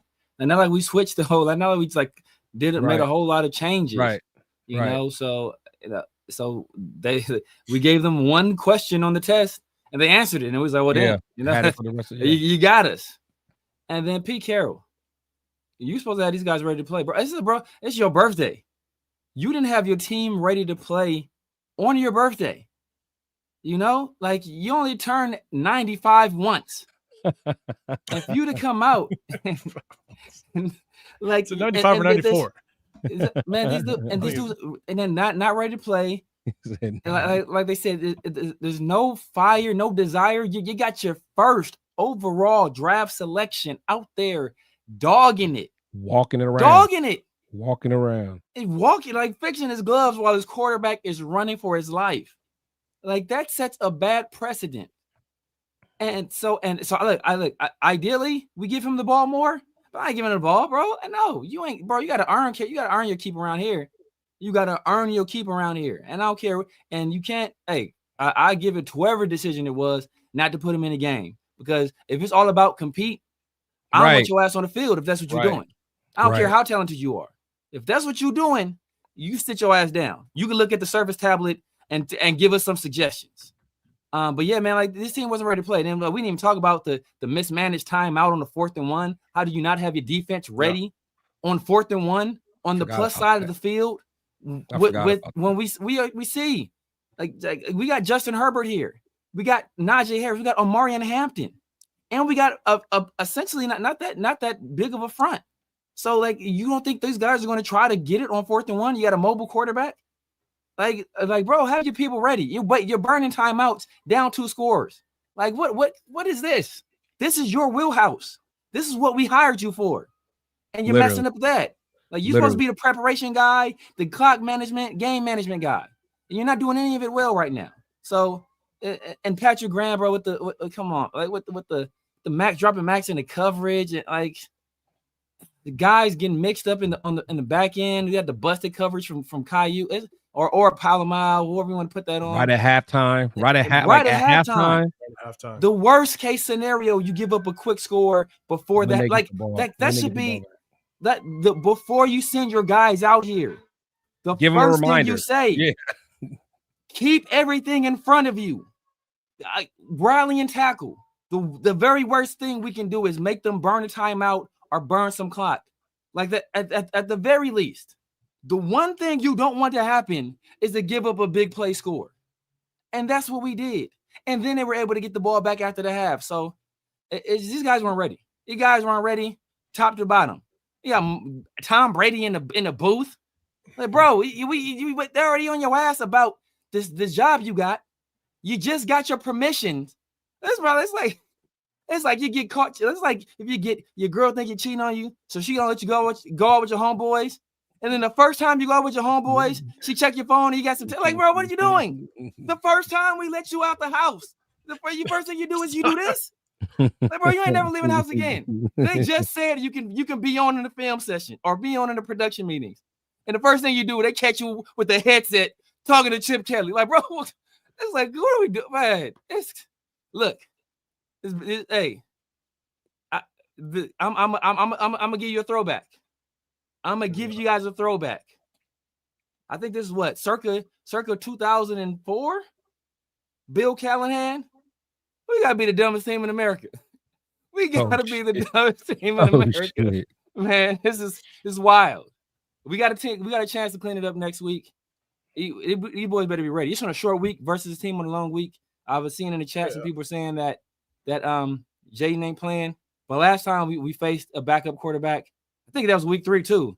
We got our ass whipped. Week 3, home opener. We got our ass whipped. And so last time we faced the backup quarterback, week 3, we got our ass whipped. So we'll see. And Quirk, man, he's saying, what are y'all thoughts on our receivers, man? I'm telling you, outside of Jacoby, there's not a whole. I mean, Trey Tucker showed he can get open, right? We saw a couple opportunities that were missed by Geno, but outside of that, it's hurting. Like Deontay Thornton, he's got to crisp up his route running. Yeah, he's got to show that he can be more than just a guy that can maybe just get down the field. But what was really weird when we were looking at that final play on 4th and 5, we had Alec Bachman out on the field. Why the hell do you have Alec Bachman on the field on 4th and 5? And he's one of the options. And a guy that didn't even make the 53-man cut. It's like, just personnel-wise, not sure why he's on the field. I'm wondering who wasn't on the field. Beck. Well, Betch was on the field. Yeah, then what do you take? Did you take out Michael Mayer? To put Alec Bachman on there? I mean, Mayer wasn't out there. Yeah. I don't know. It's just to have Bachman on the field tells us that we're not very deep as it relates to the running back position. So,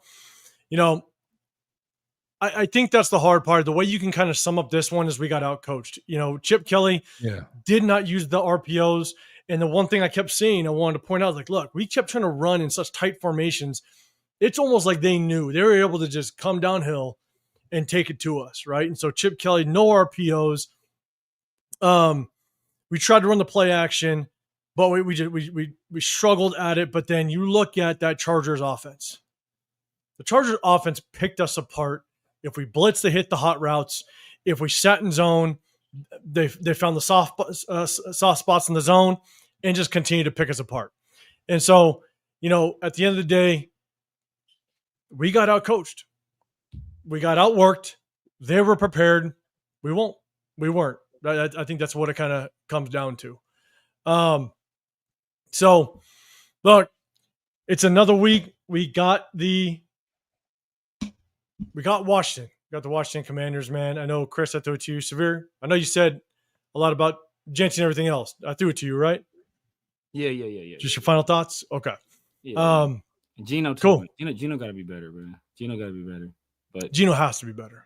We didn't give him a lot of help. We didn't try to do a lot of different things. I think, the game plan was way too simple. But, Geno, the opportunities he did have, he didn't maximize them. So, look, man, I appreciate everybody rocking with us. You guys know how we do things. We hit you guys after the game. We didn't this game because we were there. Man, shout to everybody that we linked up with. Dub Raider, man, appreciate you. Your event at Tap and Ash was I mean, a lot of people showed up, man. That was a damn good showing. It was a great event.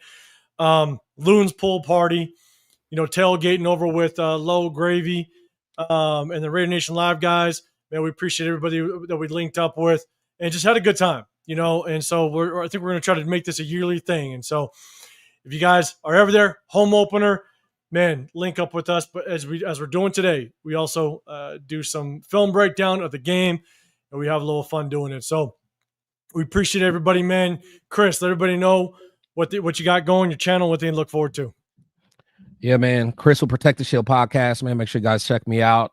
Always doing my show with my brothers, man. What we doing now? Sunday and every Wednesday. So definitely check me out. Again, salute to Dub Raider. Check out his channel. I do some content collabing with him on his channel. So make sure you check us out. And again, as a lot of you guys know, man, we're just going to always keep it authentic, always going to keep it objective. It's not going to always be what a lot of the fans want to hear, but we're going to break it down the way it is on the film. That's it.